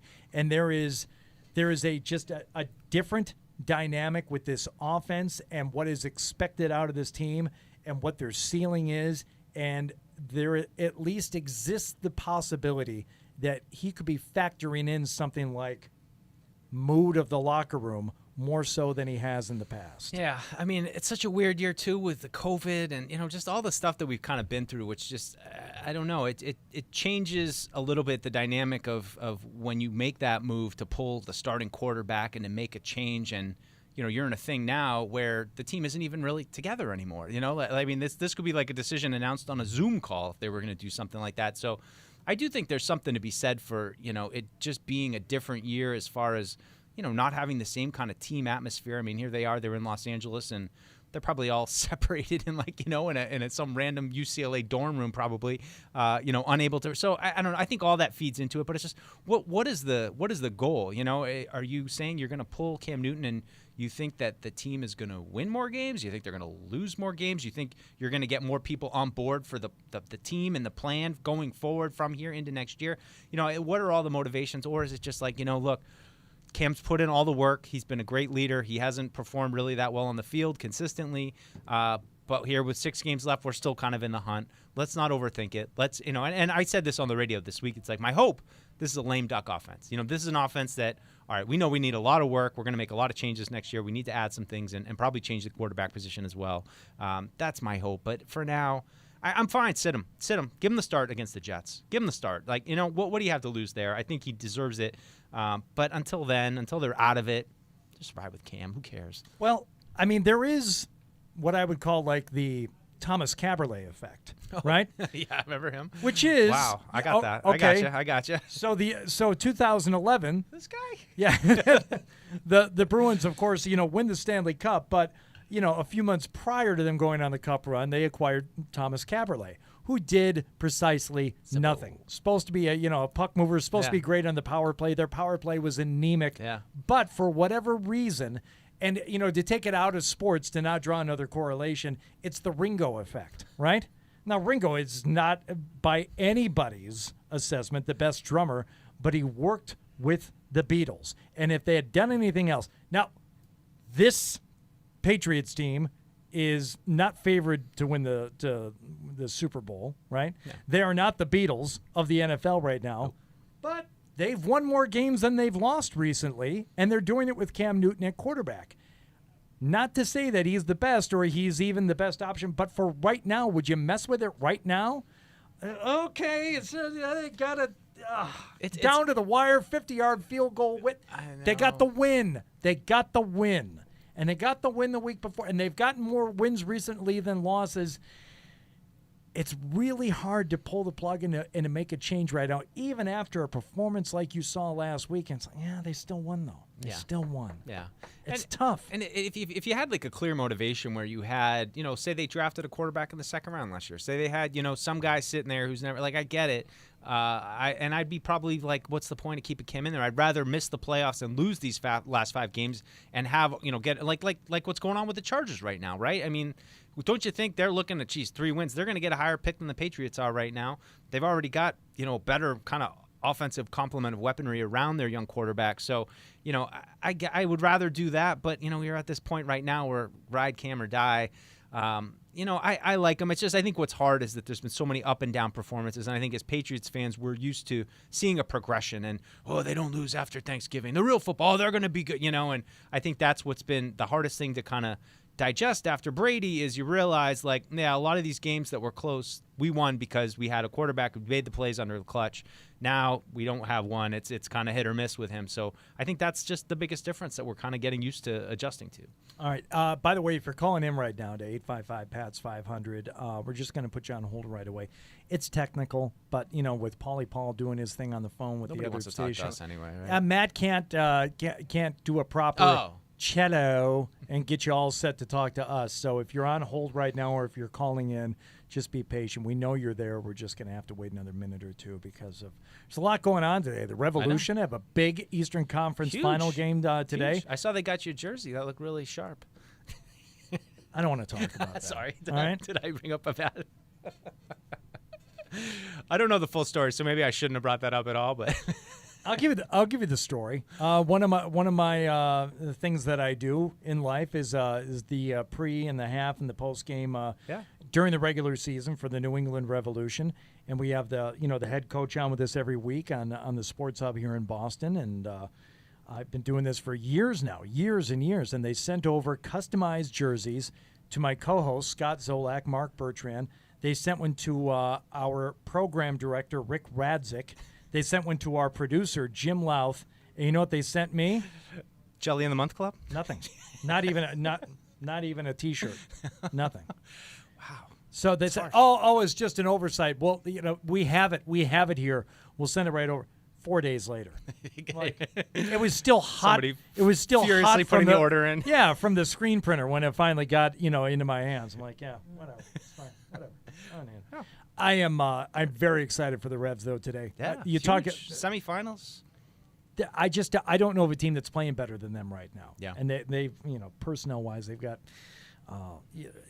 They're peaking at the right time in terms of health, in terms of execution. It's a big game for them today, and they're going to be underway here in about 5-10 more minutes. So we'll be keeping an eye on that. Keeping an eye on that. Of course. So any chance the Chargers are like getting into maybe a little bit of tank mode here? You mentioned it here. They're looking at getting a higher pick. Yeah. I mean, are they old enough? Are they smart enough to know how to tank yet? Like is Justin Herbert, does he even have that in him, or is he just going out there? I got to do my best today. Well, you can't ask the team to do it. You can't ask any of the players to do it. But just from a coaching and from a front office standpoint, it's like let's I think this is the game plan that will work best for us, not for this week necessarily, but long-term nudge, nudge, wink, wink. Yeah. I mean, and they've had so many close games this year too, as our caller there talked about at the top of the show, and that's I think just the mark of a young team that's still kind of figuring it out. You wonder if things don't go well, we're early, are they going to pack it up? I definitely agree with all the coaching points, about just some of the things that start to pop up with these teams. You can tell when they're just not coached that well, and that's the reason why the Patriots win a lot of games. It always ends up in the post-game show, oh, the other team had all those penalties and had all those stupid plays, and and it's just, I think that's just a mark of a bad team sometimes. And if the Patriots don't make those mistakes today, I think it'll give them a real good chance to win. But it's hard as a where we are with the Patriots right now to see kind of a team that's like, man, they got a young quarterback. They got some weapons. They got some pieces to build around right now. The future looks bright. You just hope, the Patriots can kind of get on that path. And maybe next year, wow, there's something, going here. But look, they got 3 wins. That's how it goes in this league right now. But they should set themselves up for some better success down the road. Yeah, I would think so. All right, we're going to be getting inactives here in a little while. We'll let you know when those pop up. Yeah, and I just see Daniel Popper, one just popped up from the Popper, that their starting left tackle, Sam Tevy, is a surprise inactive today. I'm still waiting on the other inactives. But, again, Patriots probably going to throw a bunch of weird pressures at them, guys walking around. It's what the Dolphins did, make them kind of sort out who's coming and who's going. So being down a left tackle, that certainly is not great for them. You ain't playing, guy. Bosa's a full go. I saw he was on the injury, or he didn't practice on Didn't practice Wednesday. the first day, shin, and then he was back. He's got a shin. He's got a shin. He's got 2 of them, but one of them is hurt. I struggle. Like, when I have to write about injuries, I always go through the same kind of, like, process, and he was out with an ankle injury. He had an ankle injury. Like, you got to, like, try to make it sound a different way every time, and it's just you need to pull up your thesaurus. You have issue. An issue. Right? He's battling something. He's battling an ankle. Condition. He's got an ankle. He's got a... What does that look like? Has been engaged in an ankle battle for a fortnight. And it came to fruition with practice Wednesday last. Really captured the spirit of what's going on with the guy battling an ankle. But, yeah, so just waiting for the other inactives to pop up. But, Patriots had some promotions. They brought up the receiver who had done pretty well for them, Dante Moncrief, for the return. So he's got a spot on the active roster now. We'll see if he can maybe contribute. But he's been popping up a little bit. He had that big return last week that kind of sparked him. Yes, because Gunner got the block for him. That's He right. wasn't doing it when the last Gunner, laid that block down. Come on. So the Chargers left tackle's out, Paul. I don't know. We just saw a report from our friend Daniel Popper. So some offensive line issues for them. A little bit of a surprise. Your microphone's not on, guy. Your mic's not on. I haven't seen the full inactives yet. For some reason, they're coming in bit by bit. They should be in here shortly, though. All right. Is your mic on now, Paul? There he is. I was asking about the corners because they didn't have the full list yet. I just saw a report from Popper popped up. Popper. Mr. Popper's my Penguins. Popper, pop your Popper. Mason, would you like a papa? Okay. All right. All right. Things went bad for Mason after that. All right. You want to do the over-under? Should we get to him? Sure. It's time for this week's edition of Over-Unders. You're over me? When were you under me? Somebody had a great week last week in over-unders. I don't know who it was. I think it was Deuce. Huh? Or no, it was Paul. You have them there in front of you? I don't Yeah. know. Yeah. Paul went 6-0 last week. Yeah, Paul with the 6-0 week. Ooh, interesting. This has Mike at 3-3 and Hardy at 2-4. It's amazing. What? That you end up going, like, you pick away from us in an effort to make up games, and it keeps going the other way. Okay, well, one of these weeks it's going to work. Yes, you are correct. Well, and on One of these the weeks. season, Mike's lead has shrunk down to just one game. He's at 41-25. Paul at 40-26, and Hardy 29-37. Right. Right. Getting there. All right, let's go ahead and take care of these over-unders. Are you getting there? No. All right, guys, we will start with Cam Newton passing yards at 199.5. Okay. I'm going to go first, lest I be accused of anything else. Has nothing to do with Paul picking Jacoby Myers as his DraftKings pick. I'm going to go under 199.5. And Paul's getting something out of his satchel. I don't know what's going on. Throwing up here. over there? Oh, you had it. You needed a pen. I'm going to take the under as well. As much as I want to be positive about the Patriots' passing game, I still think they're run first. I will take the under. Yeah, I'm going to make that one unanimous. I think the under. I mean, I could see an avenue for this, but I don't know how you can just blindly say, this is the week. No. This is the week. They're going way over. I don't think they're going to fall behind, and I think that's the only way that I could really confidently pick over 200 yards consistently as if they were chasing all day. So I'll take the under. All right. Paul's DraftKings guy, Jacoby Myers, receiving yards at 53.5. Paul, one would think you would almost have to I'm go taking over. the over on that one. I can go first. I'm going to take the under on that. I don't think it's going to be a big passing game. But I think he'll have a few. I mean, I could see 5-6 for 40, something like that. Exactly. I mean, I think he's going to have a decent day, but just based on what I've seen here recently, I will take the under. James White receptions at 3.5. This is where you get that whole glorified run game scenario that I had laid out, where I'm thinking, okay, 4 catches for James White sounds heavy, but really if it's just, an extension of the run game, I could see that going over. I'll go over on that. I'm going to go over, too. I think that's an interesting one to ponder, and I could see them maybe adding that as a wrinkle. Didn't see as much, pure receiving out of White. Thought he was more in the Burkhead role last week. So maybe a little more catches this week. I like that one. I'm going to go over. Yeah, I will go over as well. I think those are the kinds of throws against this Gus Bradley defense, the short, quick stuff. And who knows, maybe you'll even get to see Deuce's guy, Dalton Keene, who is active. Teaser. Who is active. One sort of interesting name is Terrence Brooks. Terrence Brooks, a little bit. On the inactive list. J.J. Taylor, Brian Hoyer, Isaiah Mack, Tayshaun Bauer, Jordan Thomas, and Terrence Brooks are your inactives for the Patriots today. All right, moving on. Going over to the L.A. side of things, Justin Herbert completions at 25.5. Sounds like a lot. Yeah, I'm going to jump in on that one and say no. I think the Patriots will confound him. I do think he'll make some plays, though, and especially early, but I think he'll peter out as they go, maybe a couple picks. I will take the under. I'm just trying to, put myself in the postgame and say Justin Herbert was 26 of 32 today for 299. No, they'd be in trouble. I don't think so. I'm going under 25.5. Yeah, I'll take the over on this big. I think the Patriots are going to have the Chargers chasing all day, and it won't be 26 of 32, but it might be 26 of 52. Yeah, well, there's that. But it's not going to be I think they'll be either. chasing all day today. Okay, all right, that's fine. You're Last incorrect, week's hero, Nick Folk, field goals, 1.5. Oh, Daddy's taking the over. Daddy. I am putting him down for the good, the bad, and the injured right now. Deuce, you have any numbers on the red zone defense for the Chargers? Yeah, could you have done some research on this. I had it earlier. Wait, I got it for you. You ready? Red zone defense is, wait for it, 4th. The Chargers are 4th in red zone. They're 30th in offense, red zone, but 4th. So pretty good. Chargers have a good red zone defense. There you go. That means Hardy, over. The over. Take that over. I'm going to take the over as well. I had a nice conversation with Nick Folk this week. He's returning home. First time he'll play in L.A. as a professional football player. A little disappointed his family couldn't be there, but he's excited. I think he'll have a couple kicks. All right.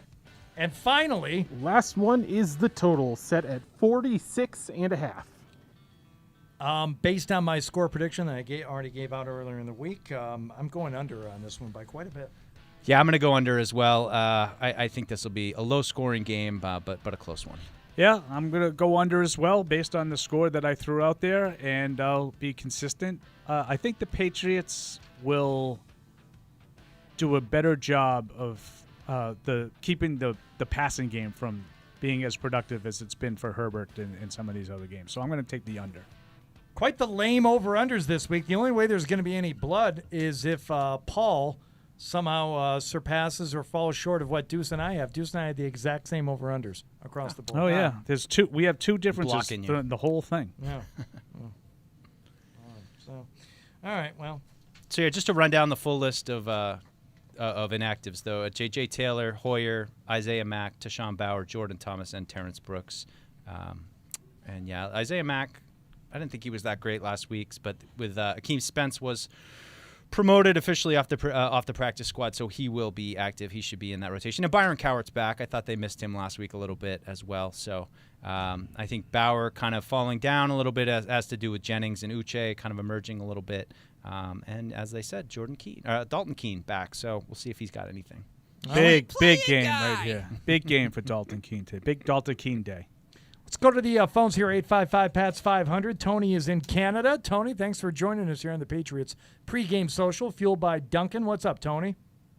Hey, guys. How you doing? Excellent. Good to hear from you. Yeah, good. So a couple of things. So, Hardy, I heard you, and thanks. I want to say again, you guys do such a great job with your pregame show. I was listening attentively. But one thing you guys didn't cover this week is what is Cam wearing? I haven't seen it yet. Hasn't popped up yet. Yeah. Well, no. And the second question to that is who cares? Not anyone that I know. I care desperately. Anyway. Okay. Paul's the one who doesn't care. Correct. Oh, here he is. I'm going to throw Paul's out interested a couple in football. quick points.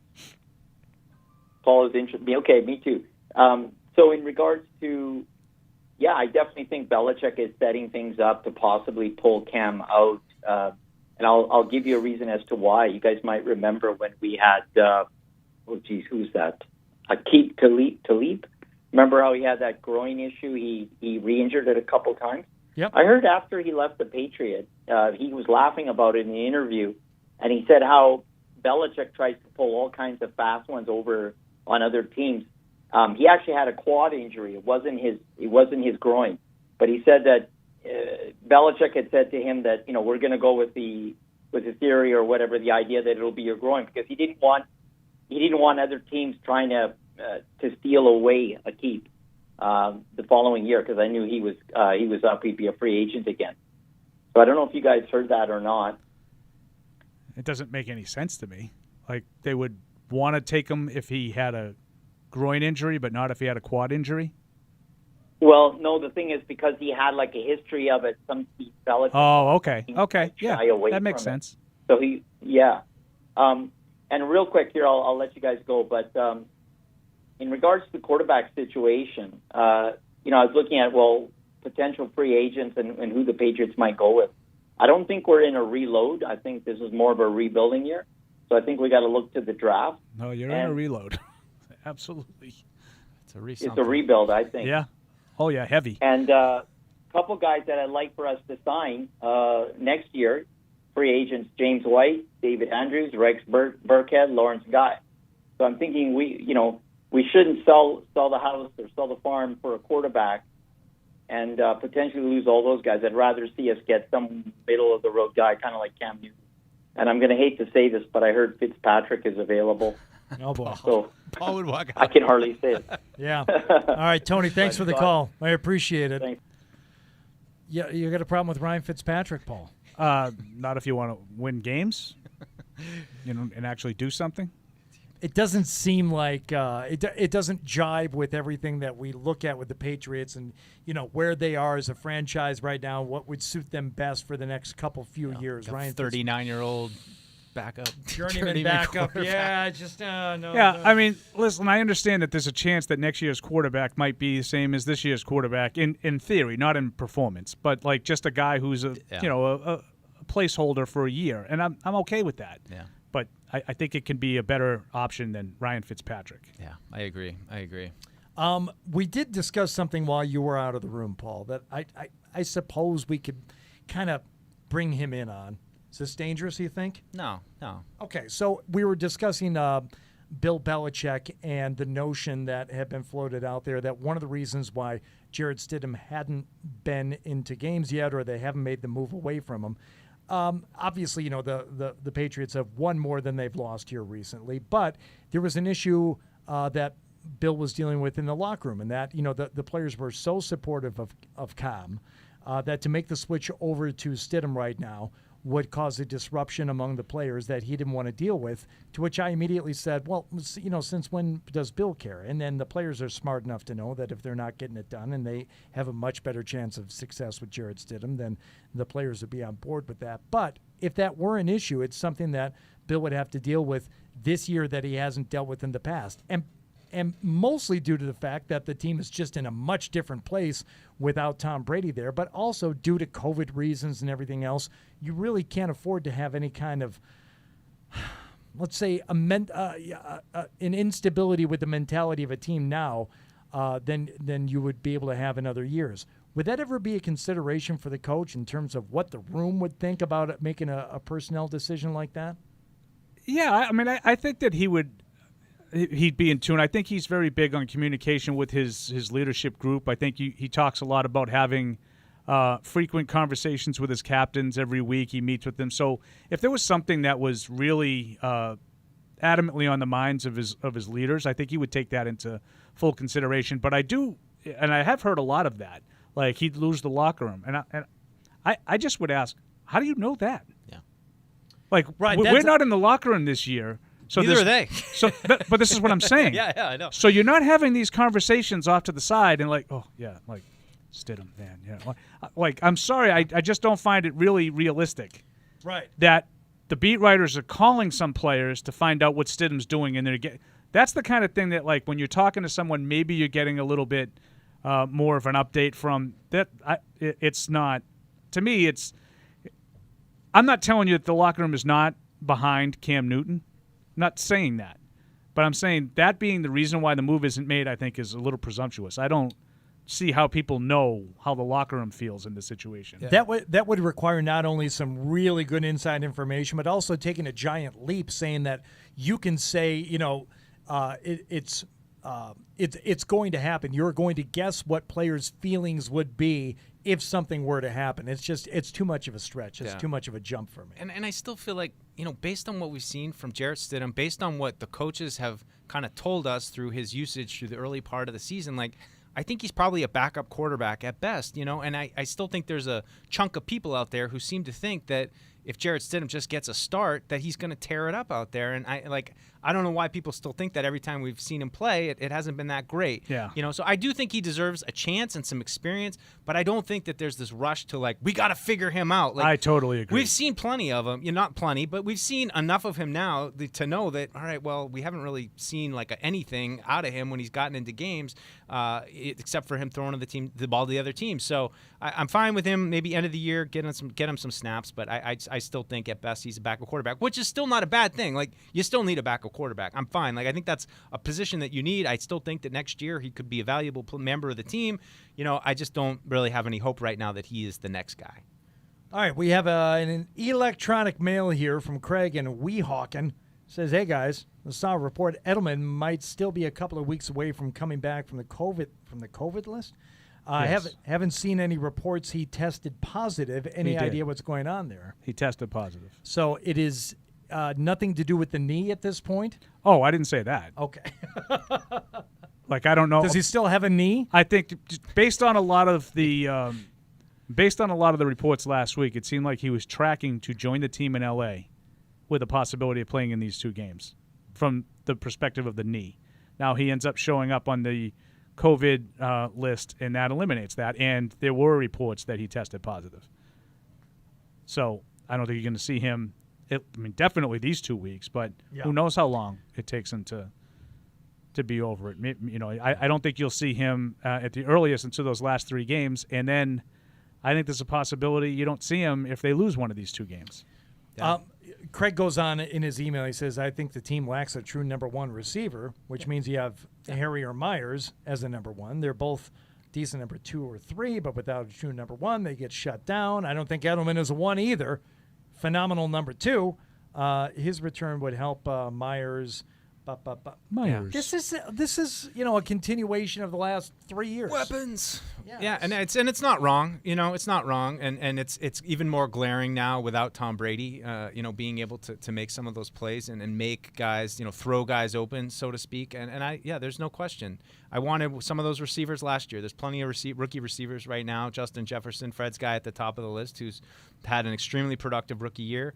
I do wonder, would those guys be productive here because of how they handle things? I don't know. But not with this guy throwing in the ball. That's the route you need. You need at least one guy who can get open and can break away from man coverage, and I think at their height they had some guys who could do that. Now it wasn't always like, all right, we have A.J. Green but you had Edelman and Amendola, and you had guys who all kind of worked together. And then when it got down to the nitty gritty, like I spoke earlier, 3rd and longs, you had guys like Edelman, Amendola who could make dynamic catches and get open, even though you knew every single time Edelman's running a deep dig and somehow he gets open on every 3rd and 18 that there is. That's what you need, and you don't have those guys right now. I do think that in complementary roles, guys like Myers can be effective, and there's a place for them. But I think you need those guys who are going to make defenses think. You need the big dogs. Yeah. At least one. In relation to this trip out to L.A., what is the more likely scenario? Patriots win both games or lose both games? I'd probably say lose both games, but I that doesn't mean I'm thinking they're going to lose both. I mean, I think they'll probably split. To be honest, I think they'll win today, and I think they might lose Friday. But it's more just a function of them. It's because they can't. If they could put together their best game for 2 games in a row, then I might say that they would win both. But I think they're going to be inconsistent, and I think in one of these games they're just going to make a couple too many mistakes. Paul, what's more likely? They win both games in L.A. or lose both games in L.A.? Yeah, I think Mike is right. I think if you have to go with one or the other, I think lose. But, that's not necessarily what we're worried about today.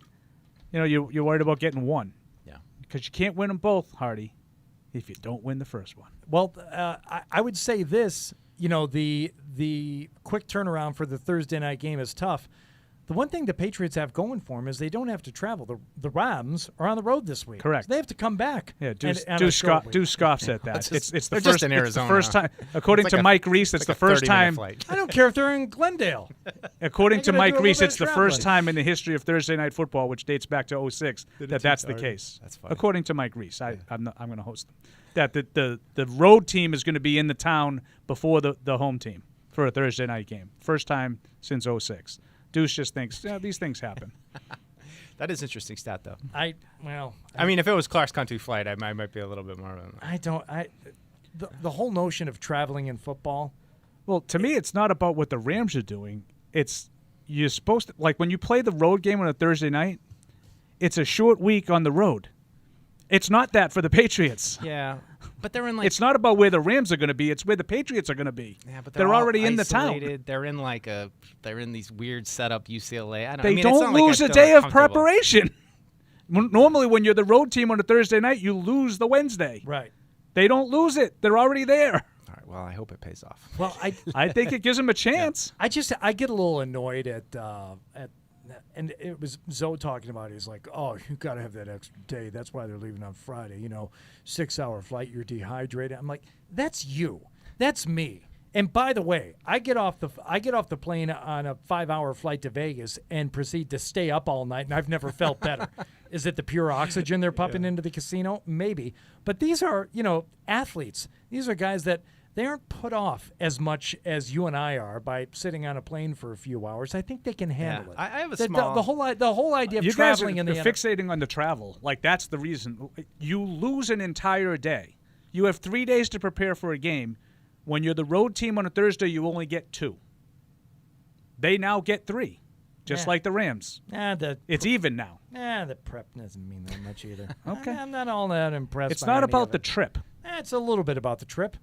But in this particular case, it's not about the trip. Because I think Mike is right. It's not a long flight for the Rams. Like, they're only in Arizona. It's a popover. Yeah. Jared Goffel. I heard See, that. now, I never heard that one until today. But they're another team. Like, talk about teams that are like great one they've week, been pretty terrible, good. They were really great, bad last week. They've been pretty good. Yeah. But they were really bad last week against San Fran. What's more likely today, the Patriots get shut out or the Chargers get shut out? Patriots. Paul? More likely shut out. Shut out. I'm going to go Chargers because I think there's more likely that Bill just baffles Justin Herbert. I think so, too. I think so, too. But I just think the Patriots' margin for error is like nil, and I don't. They've been pretty bad this year. I mean, not to say that I think that they're going to put up another performance like they had against Denver, San Francisco, but at least like the Chargers, I don't think they've been held under 20 points once this year. I mean, I've seen the Patriots put up 6 points. Like I've seen it before. So yeah, if you're asking me who has a better offense, I think Mike is right. Chargers. So Julian, go Chargers. We've kind of gotten used to seeing this team without Julian Edelman right now. Over the last several weeks that Julian Edelman has been out, how much of a difference would he make? I was talking about this with somebody yesterday. It's like, they would have been so different with Edelman in there. And I said, I don't know, because the way we're used to seeing Julian Edelman incorporated into the offense is with thread the needle throws. He's the guy who is depends on he's going to be in that spot at that moment. It's going to be a ball thrown. Perfect placement where only he can get it. How much difference would Julian Edelman have made over the past 5-6 weeks? I'd say minimal. I don't think Cam sees it fast enough, and I think Jacoby Myers is doing a great job, kind of taking over those routes. I mean, each week I'm kind of impressed with him. And again, I think I've said this before, but I'm just like, man, I think Brady did a good job, kind of getting him understanding what he needs to understand. And I think if Brady were still here, I think Myers would be more productive. But I just don't think Cam is able to catch it, get the snap, bang, get it right out. I agree with you. And there are guys open all the time on that. I mean, N'Keal Harry, for all the crap everyone wants to give him, like that happens. Like, he can get open, but if Cam can't throw the ball, nobody's going to get open 4 seconds after the snap.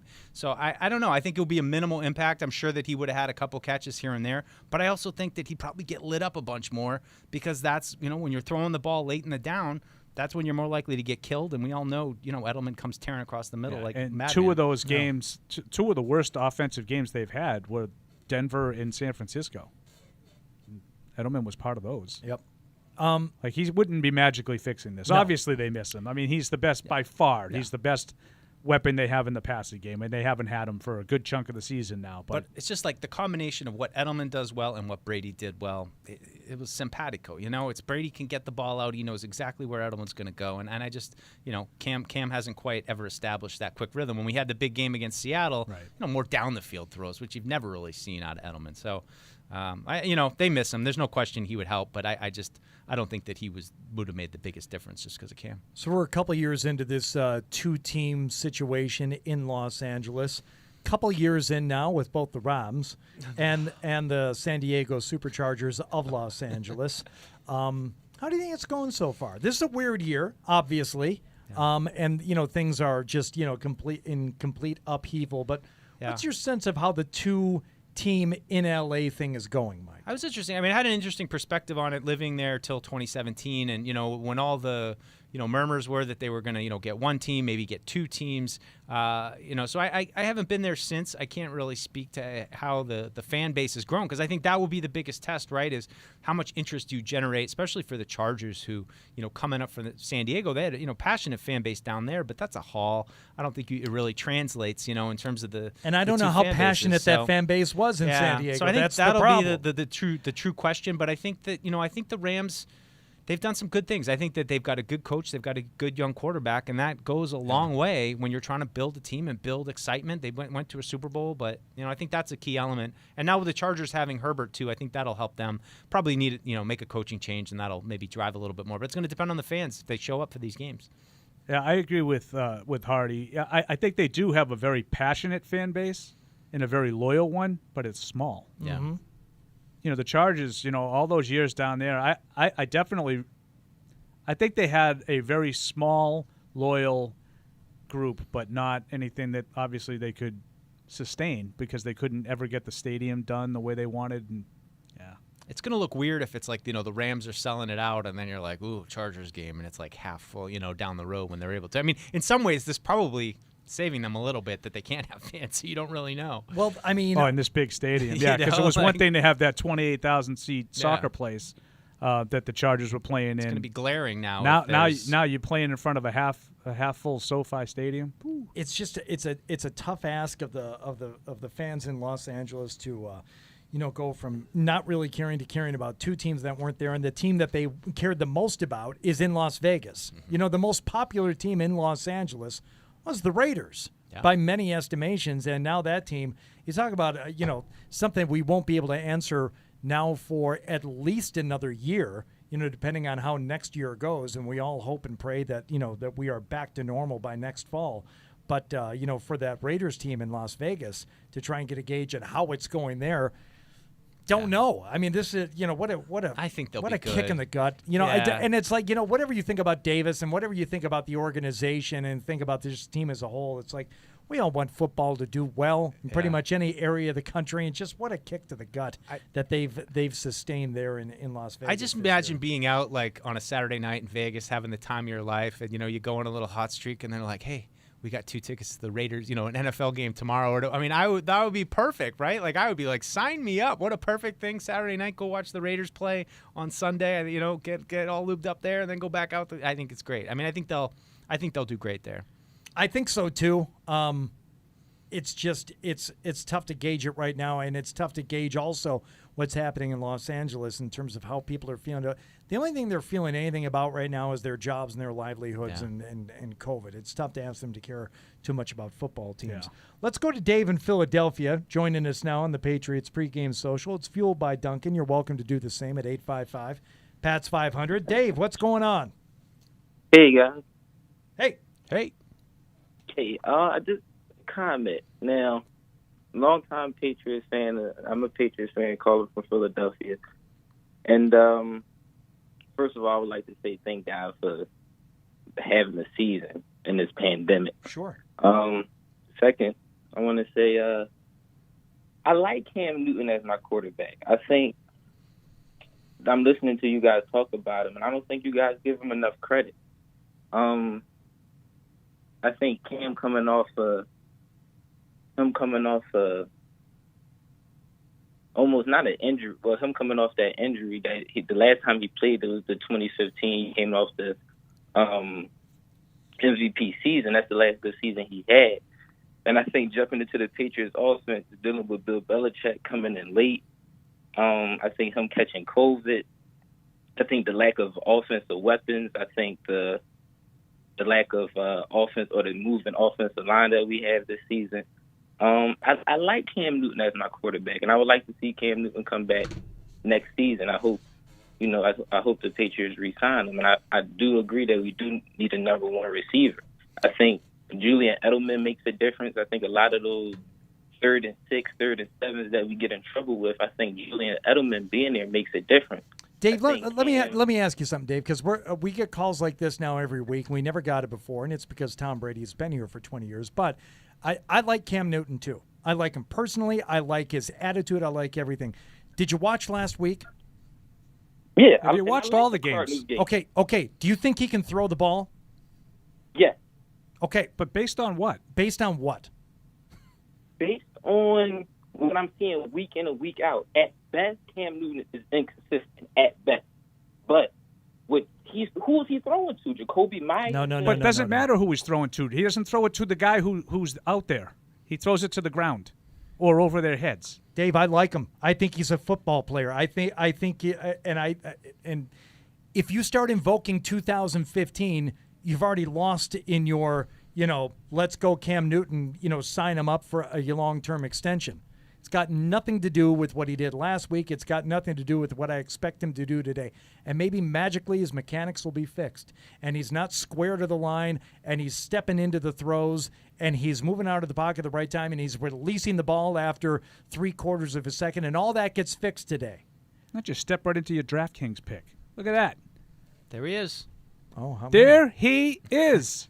Having the time of his life. It's I almost want to ask Dave, like, off the air, I want to say, like, who's putting you up to this? You know, there was Nicole in Houston last week.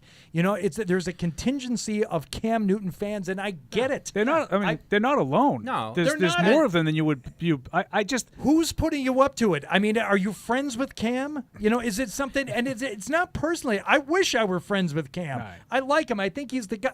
I just don't see from watching the games, you know, anything that would compel me to call into the Patriots pregame show and say sign him up for 2 more years based on what I've seen this season. Yeah. I don't know where it comes from. Me neither. I don't get it. Yeah. Well, and I don't want to argue with you, David. I'd love that you called, and I hope you call back again in the post game and the pregame next week. But you got to come with something more than he was the MVP in 2015. Or you got to come with something more than based on how he's thrown the ball so far this season, because that's not it. That's not the reason. There's got to be more of a reason there. All right, so we're looking at the warm-ups right now. We'll continue to watch those and monitor those, and we'll talk more about it. We'll talk about our DraftKings selections when we return here on the Patriots pregame social, which is fueled by Dunkin', and they've got your back. They make mobile ordering as easy as possible. They get you in, out, and on the go, so you'll be feeling good. Good to go. Order through the Dunkin' app and pick up in-store or from the drive-thru for a contactless experience. America runs on Dunkin'. Order ahead on the Dunkin' app to get running on game day. Whether you're a Patriots fan or a Dunkin' fan. Yes. DD Perks members get a $1 medium hot or iced coffee when you order from the app on Patriots game day. Ready or not. Gillette Pro Glide and Pro Glide Gel. 5 blades and a pivoting flex ball designed to get virtually every hair on the first stroke while washing away dirt and oil. So you're ready for the day with a clean shave and a clean face. In New England, we are resilient. It takes hard work to earn respect. Sometimes it takes decades. And it always takes someone being on your side. This is the place to play for $1 million in week 1. DraftKings, land of the millionaire. Football is back. Time to let your competitive streak. Download the app and take your shot at $1 million. DraftKings. For over 60 years, this team has transformed itself into a championship organization. For over 160 years, our team has demonstrated a similar mentality. There are no days off. Our front lines are fortified by people who sacrifice individuality for the team. Our shelves are also stocked with the best quality products and ingredients. Our team members know their roles. We're proud to do our jobs. Shaw's, the official supermarket of the 6-time champion New England Patriots. Join the conversation by calling the Ace Ticket hotline at 855-PATS-500 or email the show at webradio@patriots.com. Pretty sure this is a violation of all competition. I'm suckling hind teat. I'm allowed Correct. to do this. Live from our studios inside Gillette Stadium, here's Hardy. All right, looking at the live warm-ups here on the Patriots pregame social, fueled by Dunkin'. Oh, there he is. Damian Harris. Your guy. It's still weird seeing a running back wearing 37, but I'm getting used to it. I'm like, 37? Who is that? Oh, that's my guy. That's my guy. That's who I selected for my DraftKings player today. $5,200. Yeah, going back to it's a lot of money. It's a lot of money to spend on a daily fantasy player, but he's gonna make me proud. He's gonna go off today. Yeah, I just going back to what the last caller was saying. Like I get it. I think that you do have to say, like, this is a guy who came in July. Coming off an injury last year, has got COVID in the middle of the season. So there's certainly excuses there of why his development might be behind, and I gave him every chance. And when he got here, I was the same way. I was like, wow, this is a guy who's a former MVP, has had some down luck with injuries, but maybe he can get here, maybe he can get healthy. And I think just for me, again, it's hard because you love the guy personally. I love listening to him. I think he's got great personality, but I just haven't seen the development, and the mistakes and the inconsistencies continue. And I think that that's a death sentence here. If you're, an error repeater, I mean, that's like, the 4-letter word around here, error repeater. It keeps, and that unfortunately is what you're seeing. And that is what they're going to be judged on. Performance on the field. Do we see a progression? Do we see down the road in a year or two that, we really might, and I can understand why people might say, hey, Give him a full off season. Let him see. Let him get him some more weapons. Let him see. And I get it. And they might. Like, I don't totally rule it out, but I think just for me, I think he is what he is right now. He's given everything he can, but I think he's on the backside of his career. I don't think it's going to get better. And I think for the Patriots, it's in their best interest to do whatever they can to find the next quarterback ASAP. And if it has to be another 1 year kind of rental of a guy, like Paul said, I'm okay with that. I just think I'd rather see somebody who can get that full offseason, fits what they like to do, and they're not really trying to balance, all right, well, we're going to be a running kind of offense now. We're going to kind of incorporate, let's just kind of get back to what we were, passing offense, think about the short game, getting the ball out quick, that stuff. I still think that is the most effective way to run offense on football. Right. And the whole Cam Newton thing, and I think you guys have said it perfectly, like, there's no doubt that the lack of weapons around him is a huge part of it. The rest of it, I don't really adhere to as much. The whole COVID thing. I mean, everybody in the league is dealing with post-COVID issues. I mean, we've seen enough. Okay, that's not a part of his issue. Yeah, he got here late. No one else was on the field either. Like, he's been in the league for a long time. He's been around football. I think it's a physical thing as much as anything else. I don't think he looks like physically he's as good as he once was. He doesn't look like he can throw the ball like he did, certainly in his heyday. But think about the two major injuries. I don't even think he's looked as fast as he has in the past. He has a major foot injury and a major shoulder injury, and I think that we're seeing the effects of both. I think you're right, Paul, and I think that, just back to our DraftKings here for a second, against this Chargers defense today, if we really thought, this isn't like any kind of conspiracy, this is just for us, doing a friendly wager with each other. If any of us thought that, Cam Newton had anywhere near like the weapons we thought he was going to have, one of us would have taken him today. One of us would have taken him against this defense today to put up some big numbers, but instead we're going with Damian Harris like I did, or we're going with Jacoby Myers, which obviously is connected directly to Cam, but it's not because of what Cam's going to be doing. It's going to be because of Jacoby Myers maybe getting in there and battling for some balls and coming up with some catches that maybe he doesn't have any business doing, but because he's going to go off. It's why you took the defense today, Deuce. That's right. It's not because there's just not a tremendous amount of faith, and it's not all based on what he did last week. It's just based on what we've seen from him this season. I desperately want him to be better. I desperately want him to throw the ball better and to look healthier, but he's dealing with a lot. He's dealing with a lack of preparation. He's dealing with a couple of injuries, and he's dealing with a lack of weapons here. So the cards are stacked against him a little bit, but he hasn't shown enough from him personally, if you want to take some, personal responsibility for this on his end, for showing that, he's coming fully equipped and ready to go. I haven't seen it, and especially not recently. Yeah, and he's, admitted as much. I mean, give him credit for, not knowing it's not good enough, but I'm kind of done with that too. No, this is not.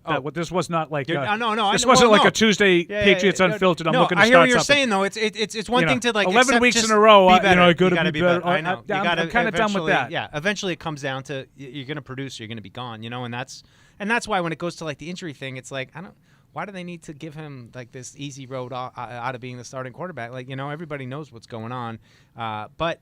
Who knows? You never know. Today he could look great again. I mean, that's just kind of how the inconsistencies have been this season. I'm not holding my breath anymore. I just continue to think this is going to be every game will be a struggle of mistakes and penalties and who makes the plays right at the end, and that's who wins. I'm not expecting this all of a sudden. Wow, it's all clicking on offense now. Finally, we put it all together. It looks right. I don't think that's going to happen this year. Well, hopefully that is the case for your defense today, because that's who Deuce picked in his DraftKings selection there. Took the defense for $2,400. Paul's got Jacoby Myers. I've got Damian Harris, and you can join in the fun on DraftKings because they're the official daily fantasy sports partner of the New England Patriots, and you can play for free today for a share of over $1 million in total prizes with your first deposit. Just download the app today. Play free for over $1 million total prizes on DraftKings, the leader in daily fantasy sports. Want to take a call from the UK? Want to go to Matthew here? Let's see what Matthew has to say on the Patriots pregame social. Getting ready to take on the Chargers today. Matthew, what do you got for us? Hi, guys. How you doing?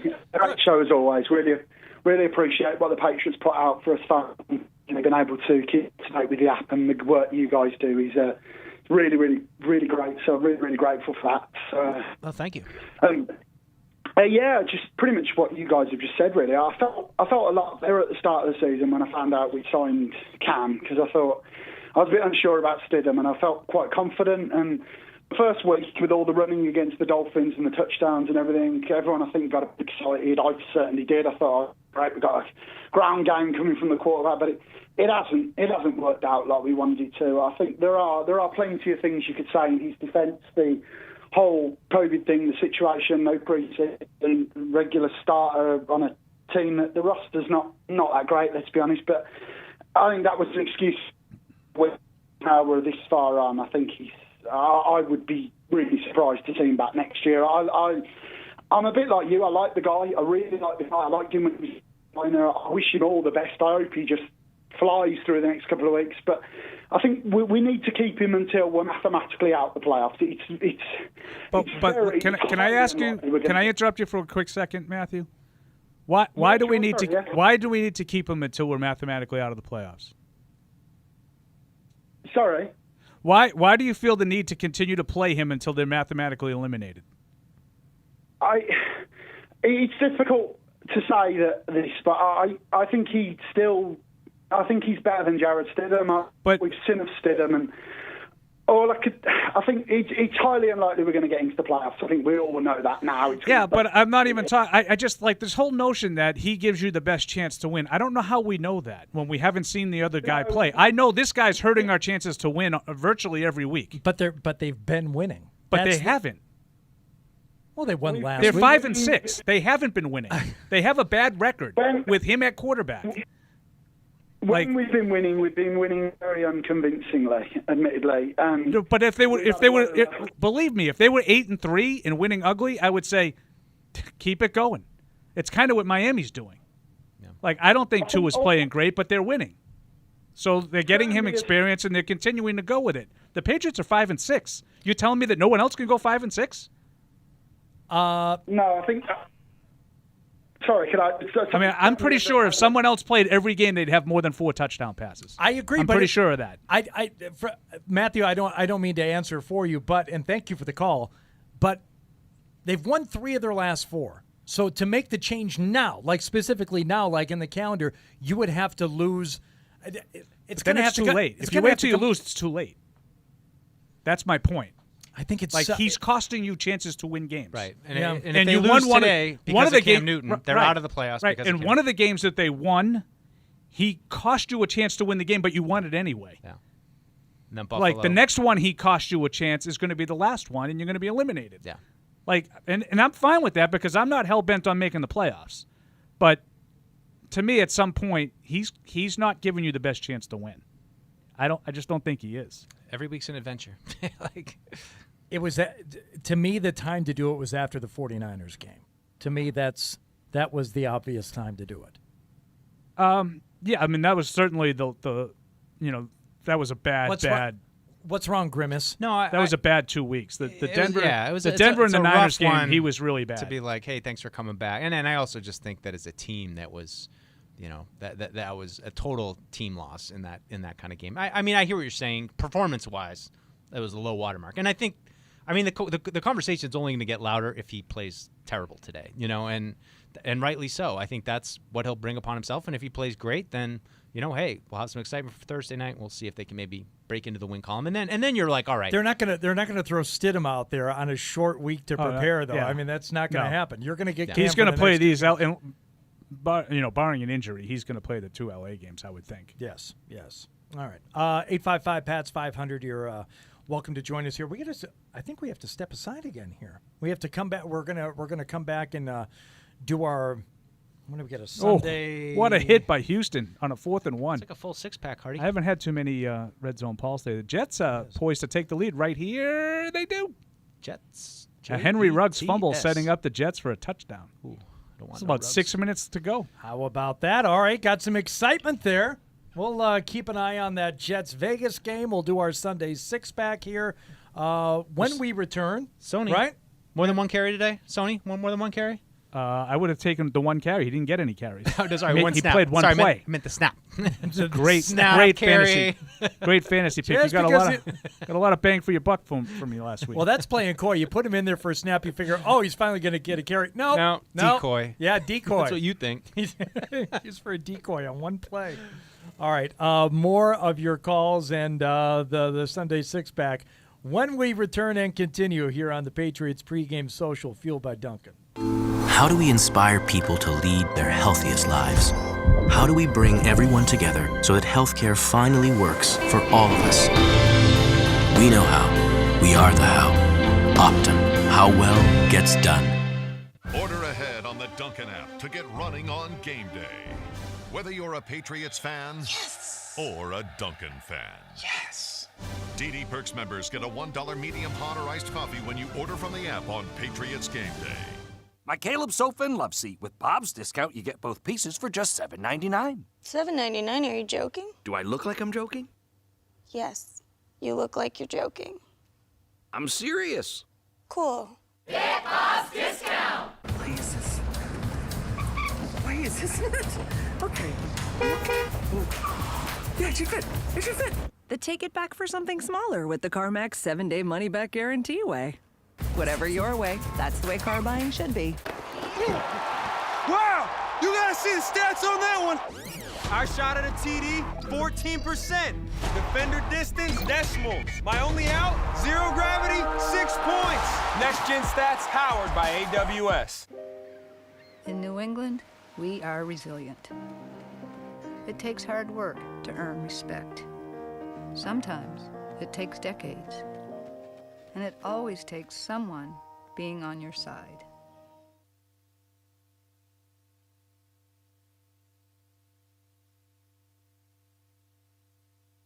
Johnny, euphonic. Join the conversation by calling the Ace Ticket hotline at 855-PATS-500 or email the show at webradio@patriots.com. If he changed his, you really would have changed? Oh, absolutely. Oh, you really are. Just shameless. Live from our studios inside Gillette Stadium, here's Hardy.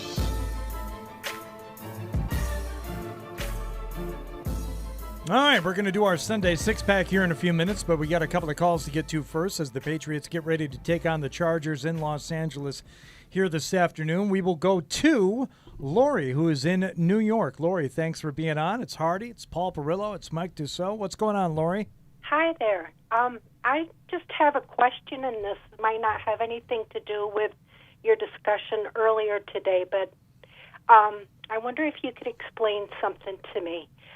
I loved watching James Devlin play the fullback position, and I haven't figured out this year if there's someone filling that position or if they're using a fullback, and just could you kind of explain that to me? Sure, yeah. They have Jakob Johnson, number 47, has been playing fullback for them all year. He was an international player last year who kind of started out training camp as one of the bottom guys in camp. Made his way all the way eventually to the roster. He got hurt last year just after Devlin did, but he's returned this year and has played all the snaps and has given them some stability there at that fullback position. Yeah, he's been pretty durable too. I think he's a pretty physical guy. He's battled through some things, but yeah, he's gone wire to wire. He's been a big part of their offense. He's out there a lot. Is he, James Devlin? No, probably not, but yet. I think he's given them a lot. He's given them everything he's certainly he has. And Dalton Keene coming back today might actually help him a little bit because Keene, in training camp at least, was used a little bit as a fullback type. So, yes, they still have a fullback as a big part of their offense. Could you give us on a scale of 1 to 10 your excitement level about Dalton Keene today, Deuce? Oh, Deuce? Yeah. No, 11? If he actually plays, if he actually gets a snap, I'll be very excited. Just right now. No, right I'm now. excited to see him. I think he's fun. Yeah, I'd be very excited. It's like a 9. Yeah, like 9.5. All right, good. Connor in South Boston. What's up? Hey! Well, Hardy checked in. We had made You're it doing all so well. almost You keep pressing the wrong button. It's usually the post-game show where you really just... It's another Hannibal. You should see when that happens to Fred with the comments that fly about you here. Good job, Hardy. Oh, no. You were doing so well. You had been courteous and responded to courtesy. You had been honest about the embarrassing truth about Migs. All right, let's do our Sunday six-pack, shall we? Sometimes he's... This is the Sunday six-pack, so kick back and listen to the position. I'm itching to get the picks back. You better bring a big stack. Don't get it mixed, Jack. I came to win it, yeah, this is the Sunday six-pack. This new music is wonderful. Wow. It's throwing me off. Epic. It's just like epic. Kind of video gamey there a little bit. It was one of my questions for the week, by the way, before we get to our Sunday six-pack. Santa is going to leave you one old-school arcade-style video game cabinet next to your Christmas tree, Christmas morning. Yep. Which one do you want? No combo games allowed. Operation Wolf. Wow. Boom. Operation Wolf. It had like the Uzi in it. Yeah, And you could, yeah. yeah. I don't think I understand the question. That's my favorite. You don't understand the question? Can you repeat it? Santa is going to leave you waving to the phone Christmas morning, one old school cabinet upright video game next to your Christmas tree. What game do you want? Like a cabinet upright. I don't really Centipede know. or like an old school Look arcade it up, like video you went game. to an arcade. Yeah, like Okay, Miss okay. Pac-Man. Yeah. Now I get you. I get Spy you. Hunter. That was another one I liked. I didn't really understand the whole cabinet thing. I was thinking more in terms of home video games, but that's a great question, Hardy. Okay. I'm an idiot, so it took me a long time to get it. It's okay. Now, by the way, Centipede is strongly in the mix. I Okay. love The ball, Centipede. rolling With the the ball. ball, The track rolling. ball? Track Track ball. ball. Big fan of the track ball. So Deuce went with Operation Wolf. I did this online for my satellite gig. So many people said Spy Hunter. I don't think I ever played it. And there is a cult following for Spy Hunter. Is it a driving? It's a driving shooting game. Yeah, You but did it's some shooting and with we it have too? it because we have one of those little emulators that have the old game, and it is the hardest game in the world. And now I don't have to pump quarters, and I can play it all the time. And I mean, you die within 30 seconds every single time. Like it's a driving. You're going straight up, and you can pick up different like smoke screen, oil slick to put out the back. You got guns. Okay. It's Can Red impossible. Zone Paul chime in for a second? Please. Yeah. Vicious cheap shot in the Bengals. Oh my God! Dolphins Benches game. have cleared. Jakeem Grant was back returning a punt. I don't believe he called for a fair catch, but he gets absolutely still down. buried before the ball came down. He's and moving though. He's all right. There was already a fight in this game, which wasn't really a fight. I think the referees made more of it than needed to be. It was Xavier Howard and Tyler Boyd. They both got ejected for, quote, throwing punches, which really were more like pushes. Yeah. So there's been bad blood in this game, and yeah, that was not a good play by the Bengals. Wow. All right. But so Centipede would be highly on my list. I really enjoyed Centipede. I went with Galaga. I did. Galaga was good. I had a Galaga machine for a while, but Like a real machine. I did. When I lived in Las Vegas, I had it for about 6 months, and then I got tired of it and sold it back. to the Ran guy I out of bought it quarters. from. Yeah, ran out of quarters. No one said Frogger. I thought someone would have said Frogger. Yeah. No one has said Frogger. All right, let's get to the Sunday six-pack 4 minutes after we play the intro. Yeah, we're running out of bed here. So last week... Well, you'll have to re-rack the bed maybe, perhaps. You know, We'll see. LePan. Last week, good week for Paul. Again, Paul had a great week all around last week, 5-1. Mike went 4-2, and Hardy 3-3. Nice. Paul's got a couple games on me now. He's Yep, just opened up a little room. Paul expanded his lead. He's at 30-19. Mike's at 28-21, and Hardy, you're catching up here. Hardy, you're at 23-26. 5 games back. I just want to finish the season over 500, and that's well within my reach. All right, we're going to start with the 4 p.m. games. The 4-7 New York Giants go to the 8-3 Seattle Seahawks. Seahawks by 10. Oh, give me the Seahawks at home. I think, yeah, they're going to put up some points there. I think Daniel Jones is out too, right? Yes, I'm going to take Seattle too, and I agree with Mike's reasoning. I don't see anything about the Giants that leads me to believe they can cover a 10-point spread. That's the first place Giants, by the way. Battle of first place teams there. First place. Battle of first place teams there. It's unbelievable. Don't be deceived by the 4-game spread in the standings. Yeah, right. We're Seahawks across the board. And then we're going to the Rams, 7-4 at the 6-5 Cardinals. Rams road dogs -2.5. I'm going to take the Rams to bounce back. I think they're a better team than Arizona, and for that reason, I'm gonna go with Jared Goffel. I think they are too, but it's a trap game, and I'm going to take the Cardinals. Yeah, I'm going to take the Rams and the points. I'm sorry, the Rams lay the points. I think they'll win that division game. Yep, I love home dogs. Cardinals are home dogs. Give me the Cards. Next, the 3-7-1 Philadelphia Eagles go to Lambeau Field for the 8-3 Green Bay Packers. Packers giving up 7.5. There's something about this line that doesn't make sense to me. I mean, that's 6.5. It's not even a conversation. 7.5, though, and like, God, it should be more than that. No, I think it should be more. More. I really do. I think it should be more. I love when Mike goes, no, did I not have that right? No, more? I don't know where you're going with this.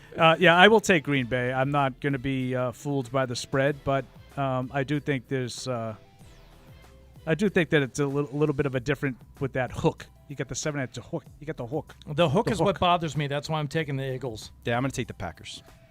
Now we got double dip on Monday night. First, the 4-7 Washington football team going to the undefeated 11-0 Pittsburgh Steelers. Pittsburgh giving up 8.5. Steelers are going to get popped at some point, so I'm just going to start betting against them every week. I think that's the Megan O'Brien theory.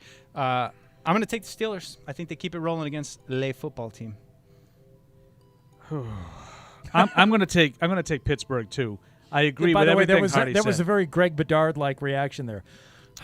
No, it's careful. I could do it, but he's very sensy. Sexy? I'm going to take Pittsburgh. All right. You took the football team? I took the football team. Okay. The Buffalo Bills at 8-3 go to the San Francisco 49ers in Arizona.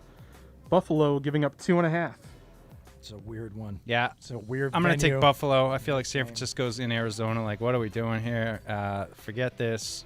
I think I got the Buffalo Bills winning on the road. I'm taking the Bills in this one also. Bills. I will take the Bills too. I don't feel as confident as you fellas, but I'm going to make it unanimous. All right. And I'm not all that confident either, just so you know. And finally, we come around to the game at hand here. The 5-6 New England Patriots going to the 3-8 Los Angeles Chargers. Chargers favored by 1.5. 1.5. I got the Patriots. I think it's going to be close. I think it's going to come down to like a special team score, like a bad turnover, some at the end, fourth quarter. I think Pats pull it out, 21-20. I think a similar kind of game, very similar score, even 24-20. I think the turnovers will be the difference, and I think the Patriots will force a few. I think a couple of things catch up to the Patriots this week. The Jets were ever so close to clinching a win. A 4th and 7 pass fell incomplete, but a flag on the play as Darren Waller got knocked down. Lions need to stop on 3rd and 4. And they get a strip. Oh, they got I think they got the ball. I think they got the ball. Wow. Lions making a big play right here. There was a hold on the Jets. That's going to give a first down at about the 15. This is exciting for the stuff. For the Raiders. Are you taking the Patriots too?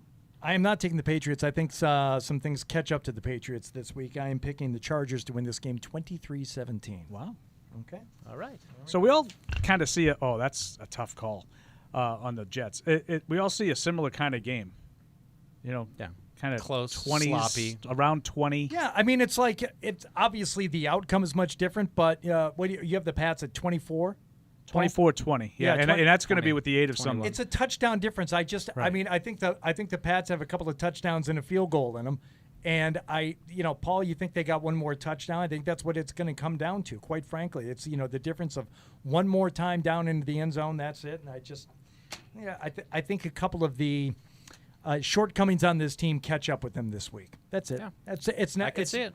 It's not a huge indictment against the team or anything. I think water has a tendency to find its level, and that's what's going to happen this week. Fair enough. All right.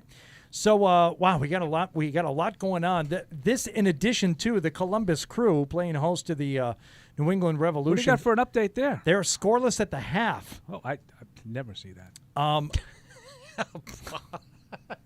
It's really, really zero. You mean 0-0? Here's what I want to know. It's unnecessary. Do I get a ring if the refs win the title? Go Revs! Do they have rings? I don't know.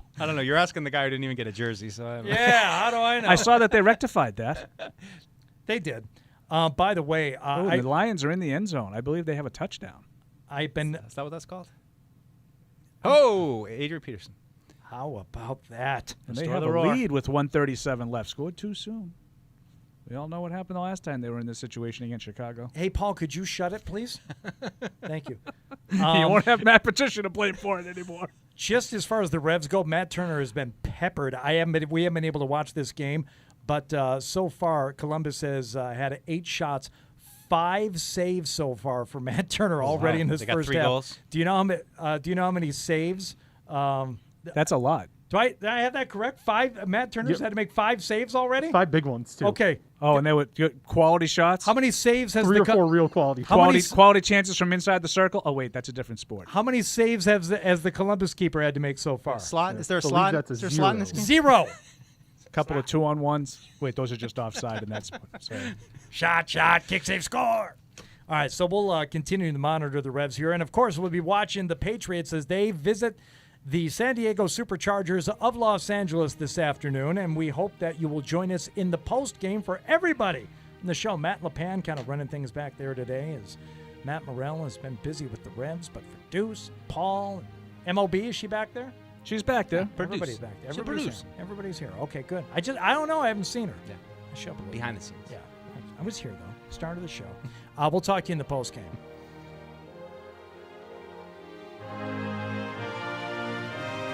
Thank you for downloading this podcast. Subscribe on Apple, Google Play, and everywhere else you listen. Like the show? Please rate and review us. Listener comments and ratings help keep us high in the podcast rankings so new listeners can find us. Be sure to check Patriots.com for more news and more podcasts.